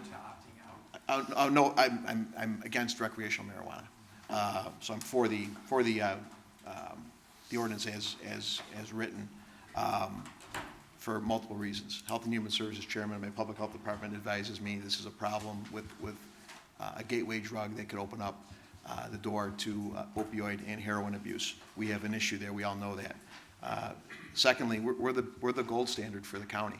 While we only have 3 locations, us saying this is okay allows municipalities to say, hey, DuPage is doing it, we should do it. That's a challenge. We don't do it with video gaming, which I've been a strong proponent on keeping that ban on video gaming, because I don't want to pressure our communities to say, hey, the county's doing it, we should be doing it. These addictive opportunities that the state has given us, in my opinion, are challenging. And lastly, it's, when I was at Raja Krishnamurthy's, Congressman Krishnamurthy's event here right at the County Health Department, one of the individuals who was on the panel, who was a person that deals with addiction, it was a former addict, a question from the audience said, what do you think about recreational marijuana? Is this going to be a bigger issue of heroin abuse, of opioid abuse? And his answer was, my initial gateway to opioid and heroin was marijuana. And that to me answered the question on a personal level. I'm a dad, I have kids. I get if you have a medical issue, I support that. But we're not talking medical here, we're talking recreational. Much different animal, much different circumstance, and a much bigger gate opening to our county and to our municipality. So I will be supporting a ban on recreational marijuana. Thank you. Mr. Elliott? Thank you, Mr. Chairman. I'm very glad that Member Pacholski spoke to federal law on this, because that's an aspect of this that we haven't really talked about. The issue here, quite frankly, as I see it, is whether DuPage County wants to become a sanctuary county on the issue of cannabis. This is banned. It's illegal. It's a criminal offense under federal law. And it's one thing for our law enforcement, our sheriff, and our prosecutors to follow state law. That's what they're there to do. But it's quite something else for units of local government, states and counties, to take an exact opposite position from the federal government on issues like this. For us to go ahead and permit this and tax it and to profit from it is in derogation of federal law. We would be profiting and authorizing an enterprise that is illegal federally. And that's an issue we haven't really discussed. And I, for a number of reasons, have trouble with us moving into what I would consider sanctuary county territory. Second of all, there have been some comments about shame or stigma associated with marijuana and cannabis use. I can't speak to shame or stigma of it. My reasoning on this and my opposition to this really comes from public health reasons. And the public health data is clear. With legalization in Illinois, we are going to see increases in mental health issues, both in children and adults. We are going to see increased rates of addiction. We are going to see increased pathway use to greater drugs, like the opioids that we all talk about. We are going to see increased rates of use in both children and adults.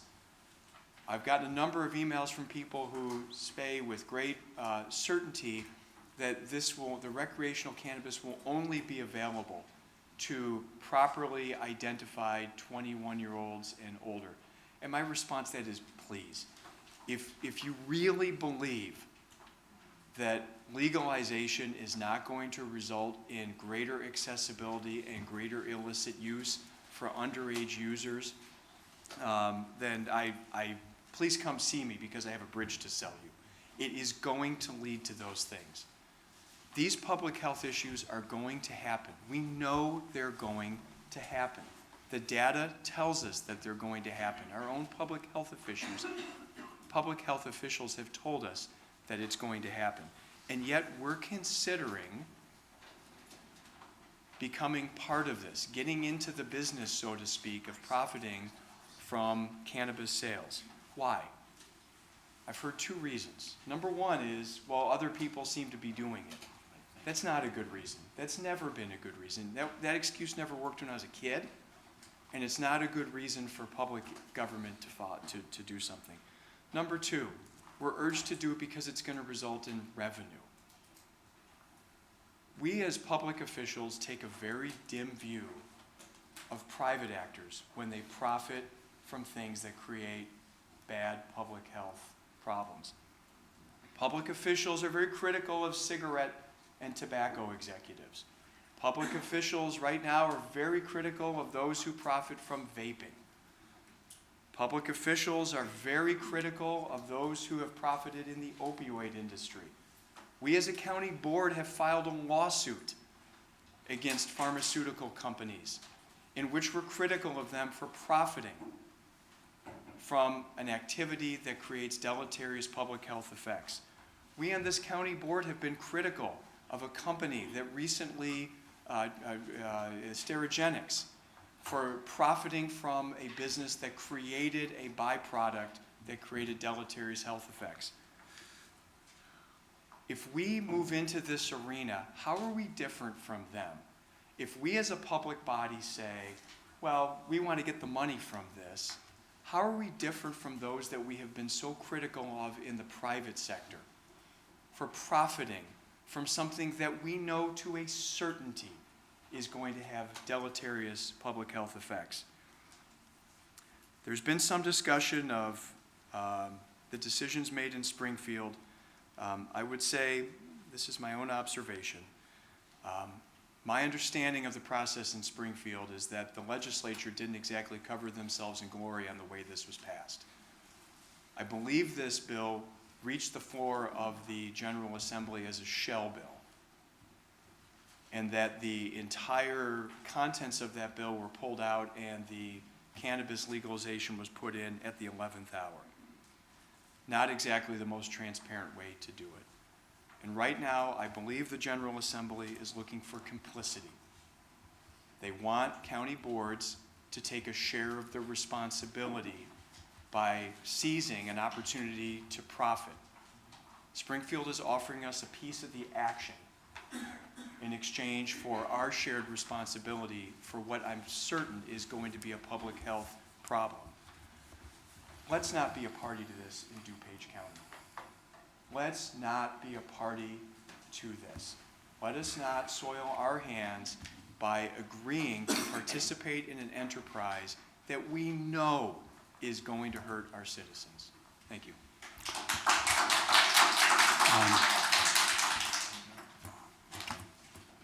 I think Member Chaplin was seeking recognition. Were you not? I just want to. Thank you, Chairman. I was just talking with Paul Haas over there about opting in. We were talking about the municipalities, Jim, so I was kind of getting clarification on that, because we did have that discussion in development, if we could, because that's really a great way to approach it by, municipalities that support it, yes, maybe municipalities that don't, no, but we really can't do that. But what Mr. Haas told me was that if we were to opt in, the municipalities would have an opportunity to weigh in on that conversation. They wouldn't have a vote on it, but they definitely would be able to come to the board and say, either we're for that location or we're against it. So I just wanted people to know that. Thank you. Member Rutledge, were you seeking recognition? I thought others were ahead of me, so Okay, that's fine. okay. I didn't. Okay. So I have Mr. Hart followed by Mr. Larson. Thank you, Mr. Chairman. I want to begin by saying that I do not believe that marijuana is a wonder drug, and I don't think that it's not harmful. It absolutely is, just as cigarettes and alcohol and jewels are harmful. I respect all the citizens who came out here today to voice their opinions on both the opt-in and the opt-out side. I can assure you I've read every single letter and every single email that has been sent to me on this subject from both sides of this issue.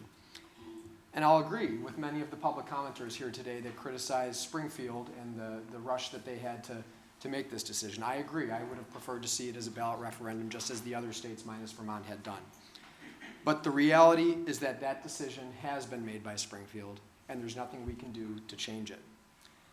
I've spent the vast majority of my short time on this county board advocating against the opioid epidemic and expansion of substance use disorder. I've met with families who have had kids and loved ones pass away as a result of opioids and substance use disorder. And this is not something I take lightly and not something I've struggled with on this decision. But I firmly believe that after those conversations I've had, after reading all of the information provided, and after the countywide officials coming here and briefing us over the last month, that the best way we can fight substance use disorder is through further education and funding education and by funding future awareness, not by ignoring the reality of what is to come in January. So for this reason, I am going to vote yes on item C, and I'll be voting no on item B, because I don't want to bury our heads in the sand when it relates to this. I want to address and fight substance use disorder by expanding education awareness, and that's what I think those decisions will allow us to do. Further discussion, Mr. Larson. Thank you, Mr. Chairman. I want to take another opportunity because this is such an important issue. I have the greatest respect for my colleague, Member Healy, but I respectfully disagree on this issue. I don't know any other issue that's ever come before this board where we would say, let's defer responsibility for the unincorporated areas to somebody else. That's our territory. This is our responsibility. These are areas that have elected not to go into a municipality, but to stay in the unincorporated areas. And we have an obligation to the citizens and taxpayers of this county to regulate and oversee those areas. I'm not prepared to cede that responsibility to somebody else so that we don't have to make the tough choices here. I think that is our choice to make and an obligation to make. I would also note that for those who are considering opting in, some of those are the same people who just voted against taxing. I can't rationally mesh those two positions. I don't understand them. One of the issues that people keep talking about, smoking and alcohol and other issues that are out there. What do we do to control and mitigate the problems associated with those? We tax the hell out of them so that we get revenue to deal with the many medical and other consequences, law enforcement consequences, court consequences associated with the abuse of those substances. But now we're going to say, or certain members of this board are going to say, I want to allow the sale of this in my county, recognizing it's going to be a cash business because it's against federal law to process that money. I'm not going to bring in the additional resources to help our law enforcement address the consequences of that. I'm not going to bring in additional resources for us to address the health consequences associated with that. I'm just going to let it in and let it come in for free. I'm not even going to treat it as strictly as alcohol or smoking or vaping or any of these other things. I don't understand that position whatsoever. So I'm going to be voting opt-out. I would think that if anybody opposes the taxation of it, they should also be voting opt-out. Thank you. Member Rutledge. Thank you, Chairman. Just a couple of points I wanted to make before we wrap up this discussion. In regard to the federal prohibition, thank you to the NACO conference.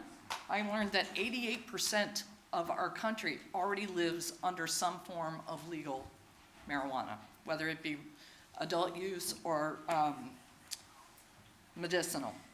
The other issue I wanted to discuss was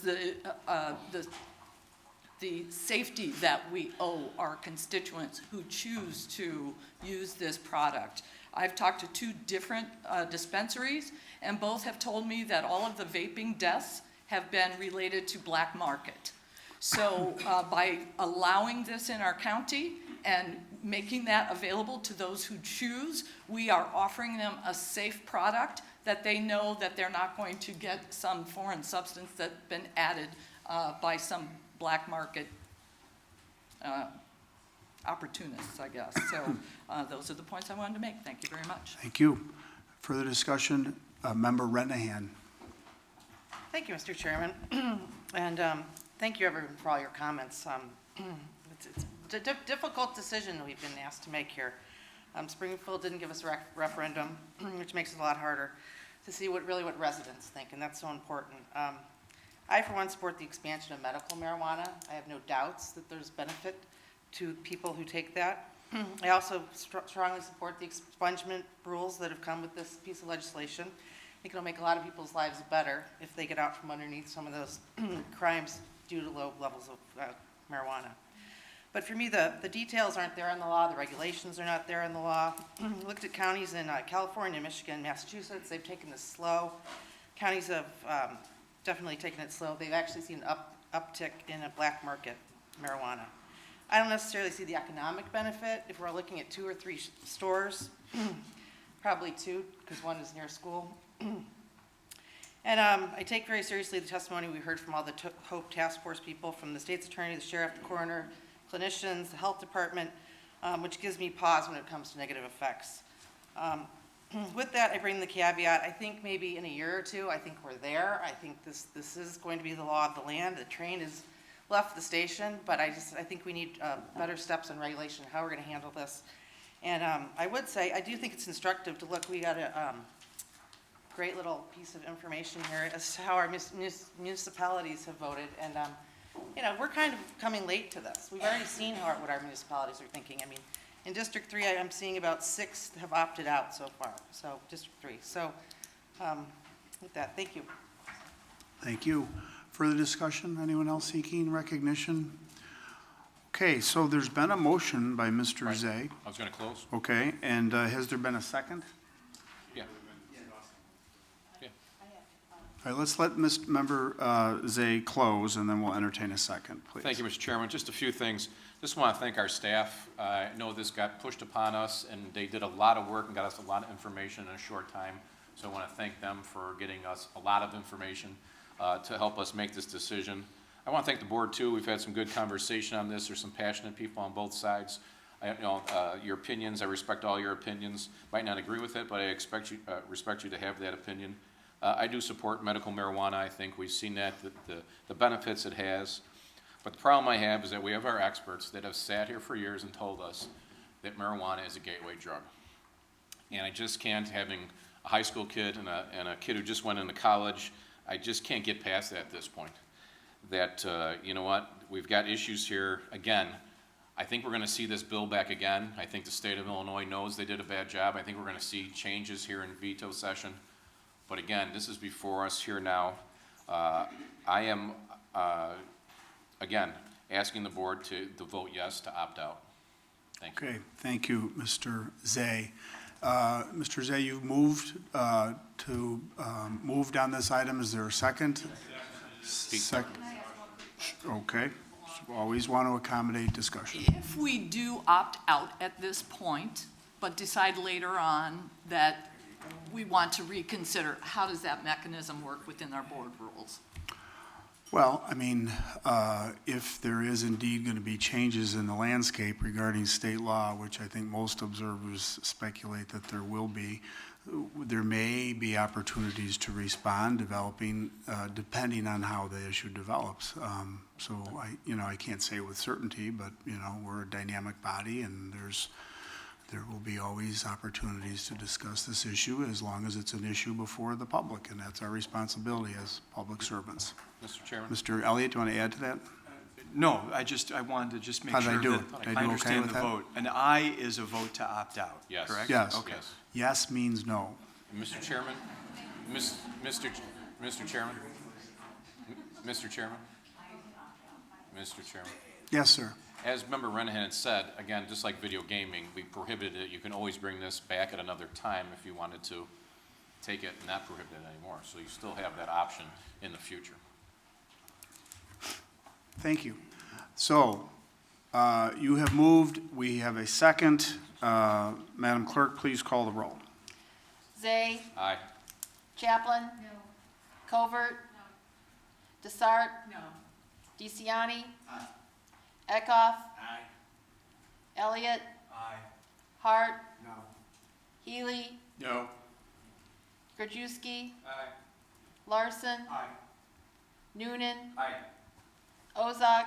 No. Pachowski. Aye. Renahan. Rutledge. No. Selman. No. Tornatori. Aye. 10-8. There are 10 voting aye, 8 voting nay, and the resolution is adopted.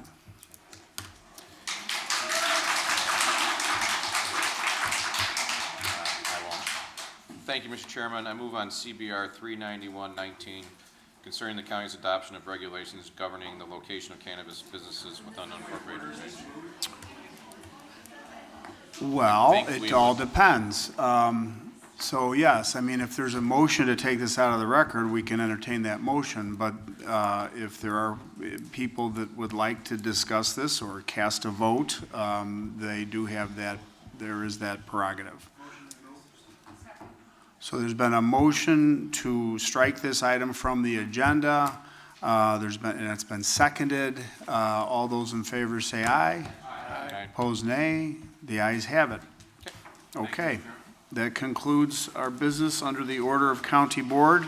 We move on to the order of business entitled Finance. Mr. Bob Larson. Thank you, Mr. Chairman. I would move approval of FIR 37019, acceptance and appropriation of additional funding for the Department of Human Services Emergency Solutions Grant in the amount of $16,288. There's been a motion and a second. Madam Clerk, please call the roll. Larson. Aye. Noonan. Ozog. Bachowski. Renahan. Rutledge. Selman. Tornatori. Zay. Chaplin. Covert. Desart. DeCiani. Eckhoff. Elliott. Hart. Healy. Krajewski. 18. There are 18 voting aye, none voting nay. The resolution is adopted. Mr. Larson. Thank you, Mr. Chairman. Move approval of FIR 37319, acceptance and appropriation of the Stop School Violence Program Grant in the amount of $226,215. I think we need a roll call because at least one of the members has left who voted on the last one. Okay. So there's been a motion and a second. Madam Clerk, please call the roll. Larson. Aye. Noonan. Ozog. Bachowski. Renahan. Rutledge. Selman. Tornatori. Zay. Chaplin. Covert. Desart. DeCiani. Eckhoff. Elliott. Hart. Healy. Krajewski. 17. Thank you, Madam Clerk. Mr. Larson. Thank you, Mr. Chairman. Move approval of FIR 37419, budget transfers for various companies and accounting units. Leave is granted. Mr. Larson. Thank you, Mr. Chairman. Move approval of FIR 37519, financial commitment in support of the Workforce Partnership of Metropolitan Chicago. Leave is granted. Mr. Larson. Thank you, Mr. Chairman. Move approval of FIR 37619 to create, appropriate, and transfer the Police Records Management System Operation Fund Company, the County Unit 5830, in the amount of $2,019,090. Leave is granted. Mr. Larson. Thank you, Mr. Chairman. Move approval of FIR 37819, placing names on payroll. Leave is granted. Mr. Larson. Thank you, Mr. Chairman. Move approval of FIR 380-19, renewal of group insurance programs. Leave is granted. Mr. Larson. Thank you, Mr. Chairman. Then I would move to combine agenda items H through Q, which are all various approvals of sub-units of insurance programs. Been a motion to combine items H through item Q. All those in favor say aye. Opposed, nay. The items are combined. Please proceed. Thank you, Mr. Chairman. Then I would move approval of the contract with Messero for general and automobile liability insurance, with Messero to secure cyber liability insurance, again with Messero through Chubb to provide property insurance for all county properties. Approval of contract to Messero for liability insurance for the DuPage Care Center, with Messero to provide employment practices liability insurance for financial and tort liability, with Messero for the healthcare professional liability insurance for the jail, with Messero to provide workers' compensation insurance to the county and health department, a contract and purchase order to Interactive Health Solutions for biometric screenings, the contract to Baker Tilly Virchow Kraus to provide countywide and federal grant independent audit services through 2023 in the amount of $1,734,480, and finally, approval of contract with Messero to provide underground storage tank insurance.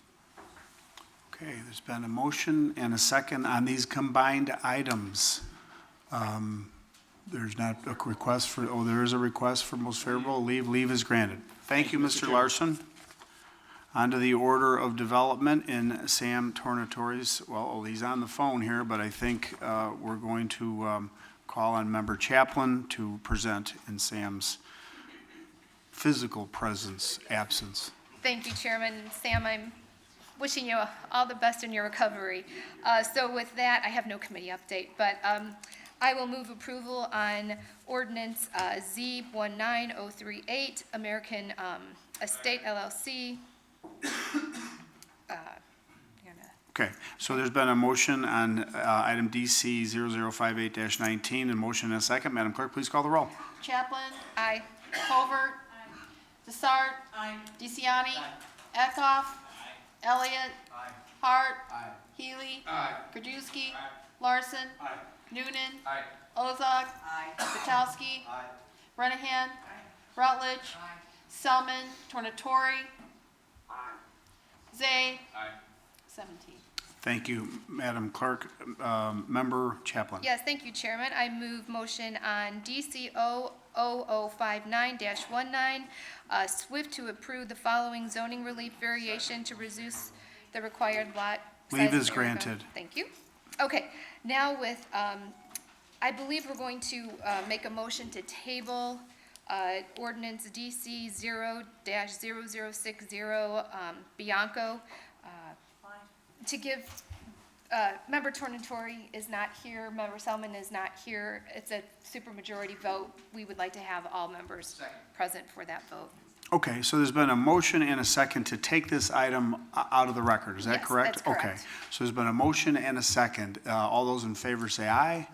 Opposed, nay. The items have it. So we'll address this issue another day, and so thank you very much. Thank you. On to the order of Health and Human Services. Thank you. Member DeCiani. Thank you, Mr. Chairman. I would ask that we combine items, make a motion to combine items A through G on our Health and Human Services agenda, please. There's been motion and a second to combine items A through G. All those in favor say aye. Opposed, nay. The ayes have it. The items are combined. Please proceed. Thank you, Mr. Chairman. I make a motion to HHSR 0371, a resolution to extend our community block grant for the Kenneth Moy Center for 2 water heaters till April 30th. I make a motion on HHSR 0372-19, recommendation for a second modification, first-time extension, community development block grant project for Midwest Shelter, homeless for veterans. I move on item HHSP 0286-19, a recommendation for approval of contract to Healthy Hair and Eating in the amount of $400,235. I make a motion on item HHSP 0237-19, another item for Healthy Hair and Eating. Both of those last two are for our weatherization program. I move on item HHSP 0288-19, recommendation approval of contract purchase order for pulmonary exchange for equipment and staffing for respiratory for a care center, in the amount of $32,000. I move on item change order HHSP 0028-28A-19, amendment to resolution to Advanced Care System to increase the contract to $18,500 for rental of airflow and bariatric mattresses for our care center. And lastly, I move on item G, an authorization for overnight travel in the amount of $665, all grant funded for our senior services grants. Thank you. Okay, there's been motion to combine all these items, a discussion. Is there a motion seconded? Madam Clerk, please call the roll. DeCiani. Eckhoff. Elliott. Hart. Healy. Krajewski. Larson. Noonan. Ozog. Bachowski. Renahan. Rutledge. Selman. Tornatori. Zay. Chaplin. Covert. Desart. 17. Thank you, Madam Clerk. Thank you, Mr. DeCiani. On to the order of Judicial Public Safety, Member Grant Eckhoff. Thank you, Mr. Chairman. I would move approval of JPS 289-19, recommendation for approval of contract purchase order to William Warbeck as a conflict attorney for the 18th Judicial Circuit. Been a motion and a second. Madam Clerk, please call the roll. Eckhoff. Aye. Elliott. Hart. Healy. Krajewski. Larson. Noonan. Ozog. Bachowski. Renahan. Rutledge. Selman. Tornatori. Zay. Chaplin. Covert. Desart. DeCiani. 17. Thank you, Madam Clerk. Mr. Eckhoff. Thank you, Mr. Chairman. I move approval of JPS 290-19, recommendation for approval of contract purchase order to Public Safety Direct, Inc. for upfitting and repairs of Sheriff's Office vehicle. Leave is granted. Mr. Eckhoff. Thank you, Mr. Chairman. And finally, I would, action item, authorization to travel for Office of Homeland Security to Urbana, Illinois, December 1 through the 6th for the communications Leave is unit granted. technician Thank you, training Mr. for Eckhoff. zero cost to the county. Fine report. On to the order of Public Works. Member James Thank you, Healy. Mr. Chairman. I move for approval of PWR 36919, a resolution authorizing the county superintendent of public works to sign a loan documents with the IEPA. There's been a motion and a second. Madam Clerk, please call the roll. Healy. Aye. Krajewski. Larson. Noonan. Ozog. Bachowski. Renahan. Rutledge. Selman. Tornatori. Zay. Chaplin. Covert. Desart. DeCiani. Eckhoff. Elliott. Hart. 17. Thank you, Madam Clerk. Mr. Healy. Mr. Chairman, I move approval of PW 5719, an ordinance authorizing the county water and sewer system to enter into loan agreement with the IEPA. Leave is granted. Mr. Healy. Thank you, Mr. Chairman. I move for approval of FMP 28419, a contract issued to Illinois Power Products. Leave is granted. Mr. Healy. Thank you, Mr. Chairman. I move for approval of FMP 28519, a contract to commercial electronic systems for preventive maintenance. Leave is granted. That's it, Mr. Chairman. Thank you, Mr. Healy. On to the order of technology. Member Greg Hart. Thank you, Mr. Chairman. I first move to discharge committee as to this one item under technology. Been a motion to discharge. Is there a second? Seconded. All those in favor say aye. Opposed, nay. The ayes have it. The item is discharged. Please proceed. Thank you, Mr. Chairman. I move approval of item A, an authorization for overnight travel for the RMS manager to attend the 2019 Hexagon User Group Conference in Nashville, Tennessee. This is a correction to a scrivener's error that previously said Westminster, Colorado. Second. Been a motion and a second. Madam Clerk, please call the roll. Hart. Aye. Healy. Aye. Krajewski. Larson. Noonan. Ozog. Bachowski. Renahan. Rutledge. Selman. Tornatori. Zay. Chaplin. Covert. Desart. DeCiani. Eckhoff.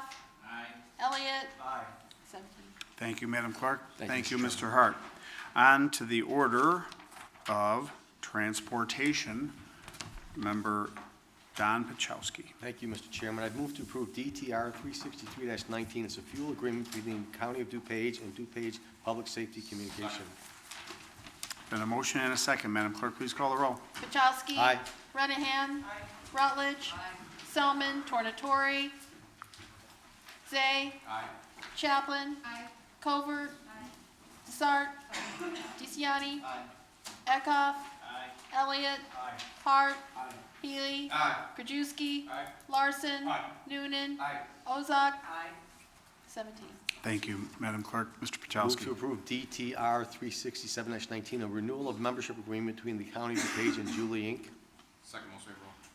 Leave is granted. Mr. Move to Pachowski. approve DTR 368-19, impact fee improvement and credit agreement. Second most favorable. Leave is granted. Mr. And move to Pachowski. approve DTCO 16-19, amendment to a county contract to Rush Truck Centers of Illinois. Second most favorable. Leave is granted. Thank you, Mr. Pachowski.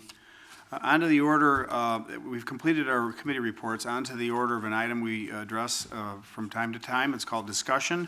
So item 16 are on our agenda entitled discussion. This is in response to Public Act 99-0646 pension obligation projections required by the Local Government Wage Increase Transparency Act. Anyone seeking recognition on this item? Seeing none, hearing none. We move on to the next item of business entitled Old Business. Anyone seeking recognition on the order of Old Business? Mr. Elliott. Mr. Chairman, thank you. I rise today to address an issue that I've raised before in the county board, and I'll raise it again today in the hopes that we can finally do something about it. And that is the question of taxpayer-funded health benefits for county board members. I would like to see us eliminate this benefit for county board members, either by resolution and formal action of the board or by voluntary action of the county board members. I suggest this for two reasons. Number one, the health benefits for county board members are really expensive. Currently, we have 11 members who take either the health or dental. And the cost of that to the county and the taxpayers is about $185,000, which is about $17,000 per board member for these benefits, $17,000. That $185,000 could be available to fund any one of a myriad of uses at the county. As the chairman of economic development, I'm scrambling to find an extra $30,000 for funding for the DuPage Convention and Visitors Bureau, for programs that have a demonstrated track record of returning on investment. I can't find those funds. We need funds badly for opioid usage, combating opioids. We need it for election equipment. We need it for public safety. And I would hope that the board members here could see fit to clear up that $185,000 so that the taxpayers can benefit rather than the elected officials from those funds. Second, I want to point out the inequitable nature of elected officials taking health benefits. We have part-time jobs on the county board. These are part-time jobs. In the real world, nobody gets health benefits for part-time jobs. Our constituents don't get health benefits for part-time work. That's a reality. Why should we as public officials get that? It's not fair. Second, I will point out we're well compensated. We make about $52,000 a year. I did some research to try and determine what the median income is in DuPage County, and I found a number of different studies, some from the Census Bureau, others based on data that came from the Census Bureau, but everything I said found that the individual median earnings for a person in DuPage County were between $38,000 on the low side and $50,000 on the high side, which means we as county board members receive more money for a part-time job than the median person in DuPage County earns in total. How can we, in good conscience, then go ask those taxpayers, who, by the way, earn less than we do, to also fund our health benefits? That is grossly unfair. And you know what? We know it's unfair. I've looked at everyone's materials from when they ran for office, and I observed a lot of the campaigns. Nobody runs for public office in DuPage County telling the taxpayers, by the way, I'm taking those health benefits because I'm entitled to them. No, in fact, it's almost the opposite. Many people run for public office arguing that county board members get paid too much money and that county board members shouldn't be taking health benefits for part-time jobs. And then guess what happens? They get on the board and they either take the benefits or they sit silently while other people take the benefits. I want to end that practice. We should deliver to our taxpayers that which we promise on the campaign trail. Now, I want to make something very clear. I am not seeking to deprive county board members of the ability to participate in the county plan. I recognize that many people here maybe are parts of insurance pools, or they have employers or other options that aren't as attractive as the county's health coverage. We're very fortunate, as we heard today, to have 2,300 or somewhere thereabouts covered lives in our plan, which means we can offer very attractive insurance. So if county board members want to participate in the county's plan, I have no problem with that.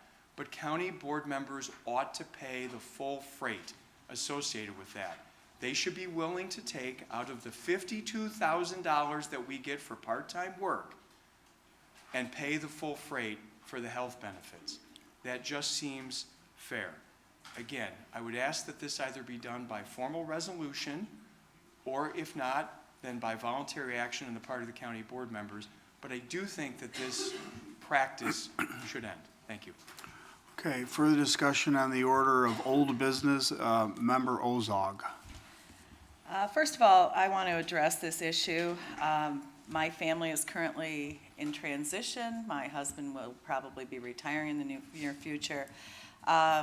Having health care is offered by an employer. I believe some of our members here are signed up for a pension that is being received by part-time employees. So We are contributing toward that pension. That's one point to make.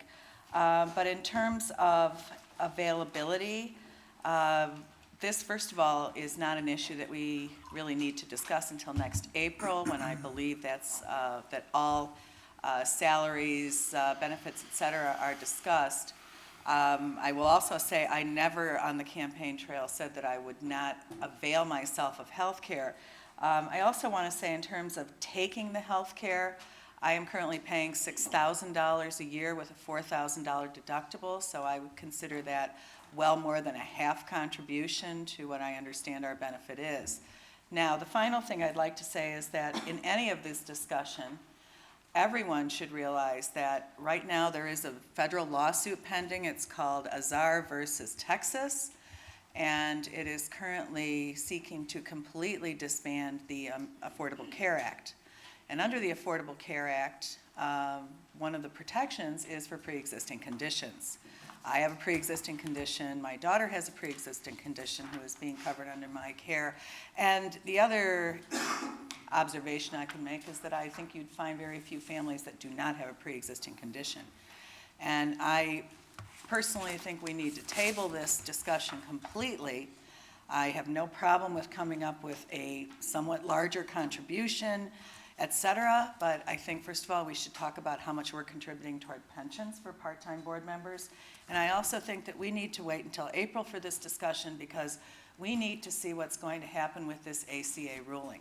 If the ACA is completely disbanded, we have a far bigger problem. And our budgeting situation, as we discussed today from Karen Aiello, Medicaid expansion, et cetera, will all be impacted by that. But personally, my biggest issue is pre-existing conditions. And again, there is a pension here. Many of you, or a share of you, are signed up for that for a part-time job. So I think the other consideration is that all of us put different amounts of time into this job. Sometimes it ebbs and flows.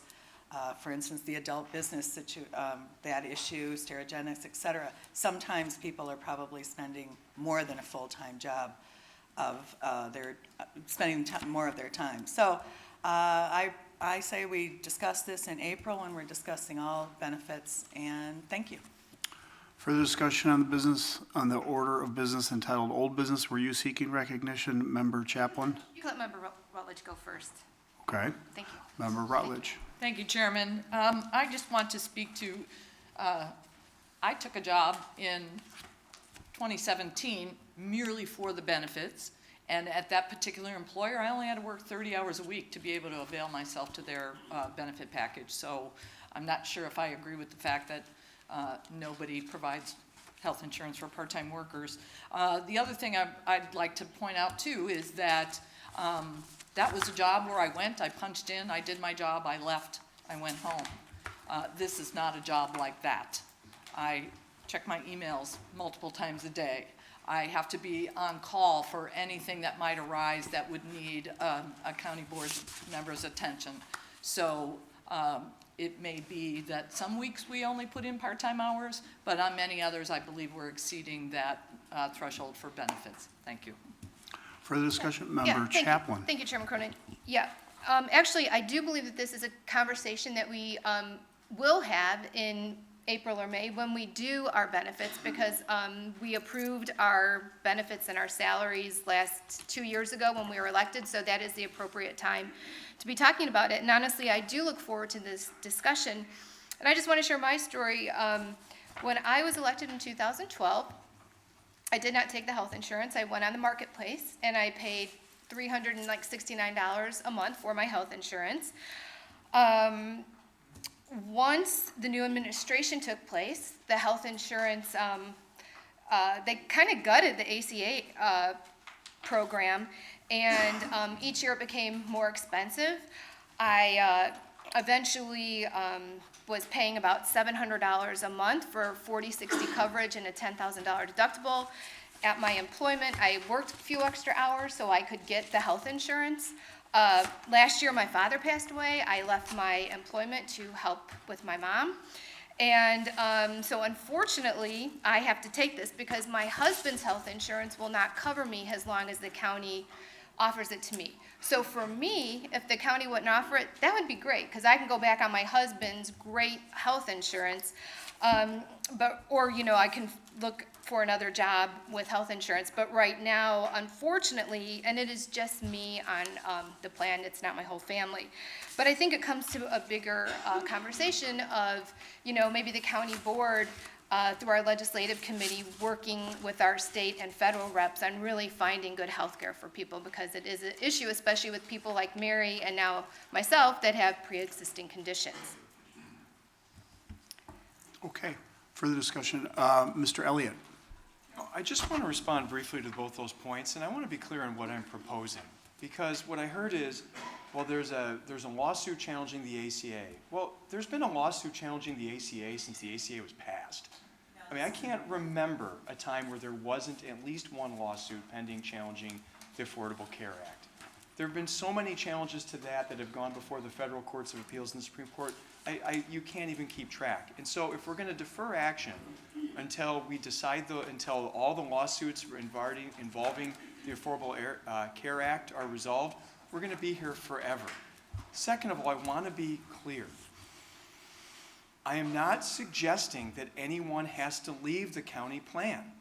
I'm not suggesting that they can't use the county plan and take advantage of the insurance with the pre-existing conditions and everything. I'm just simply suggesting that county board members ought to pay their way. We can afford to do it. We each make more money than the median earner in DuPage County. We can afford to pay for our own health benefits and not saddle our voters with having to pay them. That's the only decision.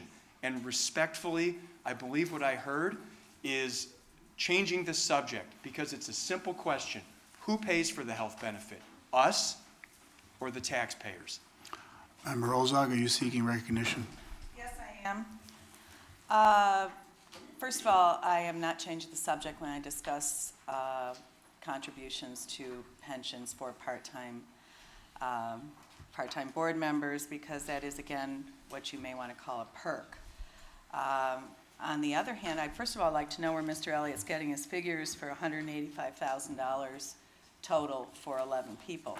That seems considerably high to me. I am more than happy to talk about a higher percentage, but I think first of all that conversation should apply to all elected officials. And as well, I also want to point out that this Azar versus Texas lawsuit is considerably different. This lawsuit, first of all, the Trump Justice Department is not supporting the law of the United States, which currently is the ACA. They are not defending this in the courts as it goes along, and it's very likely, there was an article in from NPR 2 weeks ago that the 2 Republican and 1 Democrat judges, the Republican has decided to, or the 2 Republicans are not speaking particularly favorably of continuing the ACA. This was commentary made by a University of Michigan law professor in the article that I had read. I do believe we need to table this until April, and that will give us time to see what's happening with this particular lawsuit. We can't talk about it till April anyway. And I think it's important to realize that if we're going to offer a pension, then we should also acknowledge too that the board members are indeed already contributing significant amounts toward their coverage, and everybody has different reasons, et cetera. So I think that at this point we table this discussion until April, and let's see what happens on the federal front in terms of having people continue with the Affordable Care Act and its repercussions, et cetera.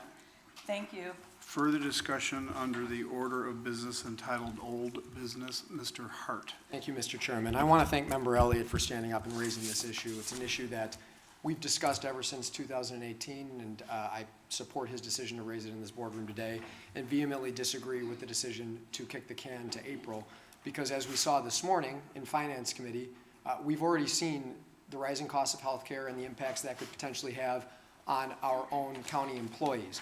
As leaders of this county, as leaders of this county board, I believe that we need to take the initiative and begin this discussion now to show that we're not above our employees and we're not above the taxpayers that put us here. Many of us ran on a commitment to not take these benefits. I think we need to hold ourselves accountable. I support Member Elliott raising this, and I would support this resolution if it were to come to the board. Thank you. Okay, thank you. Further discussion? Mr. Krajewski. Yes, thank you, Mr. Chairman. First, we got nothing under old business, new business, and, I respect Board Member Elliott bringing it up, and we have mechanisms, get 6 signatures, put something on and bring it before committee, but it seems like every meeting we have, we get to old business, we have nothing on there, and somebody brings up a good idea, that's fine, but let's take it to a committee and let's start discussing. We start debating items at every meeting under old business, and we get up and we start talking about it. A lot of them are good ideas, but nobody's got any information.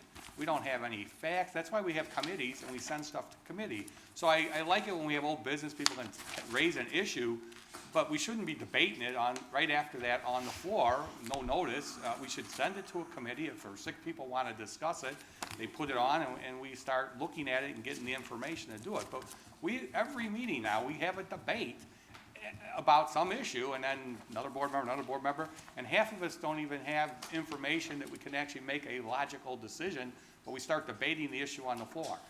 So I would like going forward, if we want an issue, that's fine, raise the issue, but let's get it to a committee, or if we got 6 people that want to discuss it, let's get it on the agenda and let committees start discussing and let people have it and have a debate on it and make a decision on it. But this week it's out, but every week we have a debate back and forth with members on an issue that's raised under new business. Thank you. Further discussion under the order of business entitled Old Business. Mr. Larson. Thank you, Mr. Chairman. I'll try to be brief. First of all, I sort of agree with Member Krajewski there that we are doing this a lot.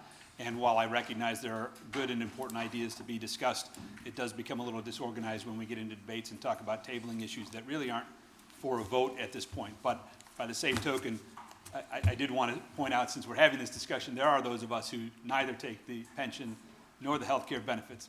Having said that, I don't want anybody to look at this and say our fellow board members are wrong or they're doing something wrong in taking something that was made available to them.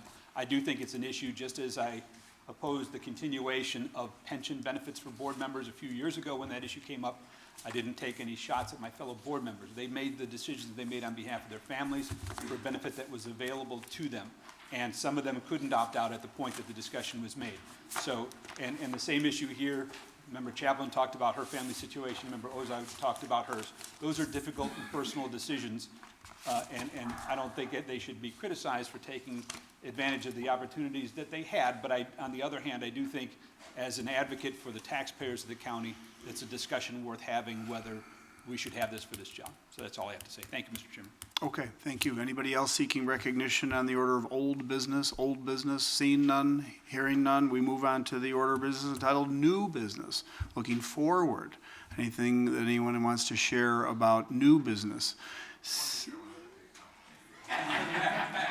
Mr. Krajewski. I won't say old business, maybe it's old business, new business, but just that since we haven't had anything coming forward on animal services, we did have 2 weeks ago the Big Lebowski. You guys may have saw it on Facebook. One of our cats that was up for adoption that went viral, but we had ABC out do a story. We had Naperville TV out to do a story. Actually, New York did it. It had 4 million views, they said, on our Facebook page. With the cat, and it was adopted out by a Addison police officer and his wife.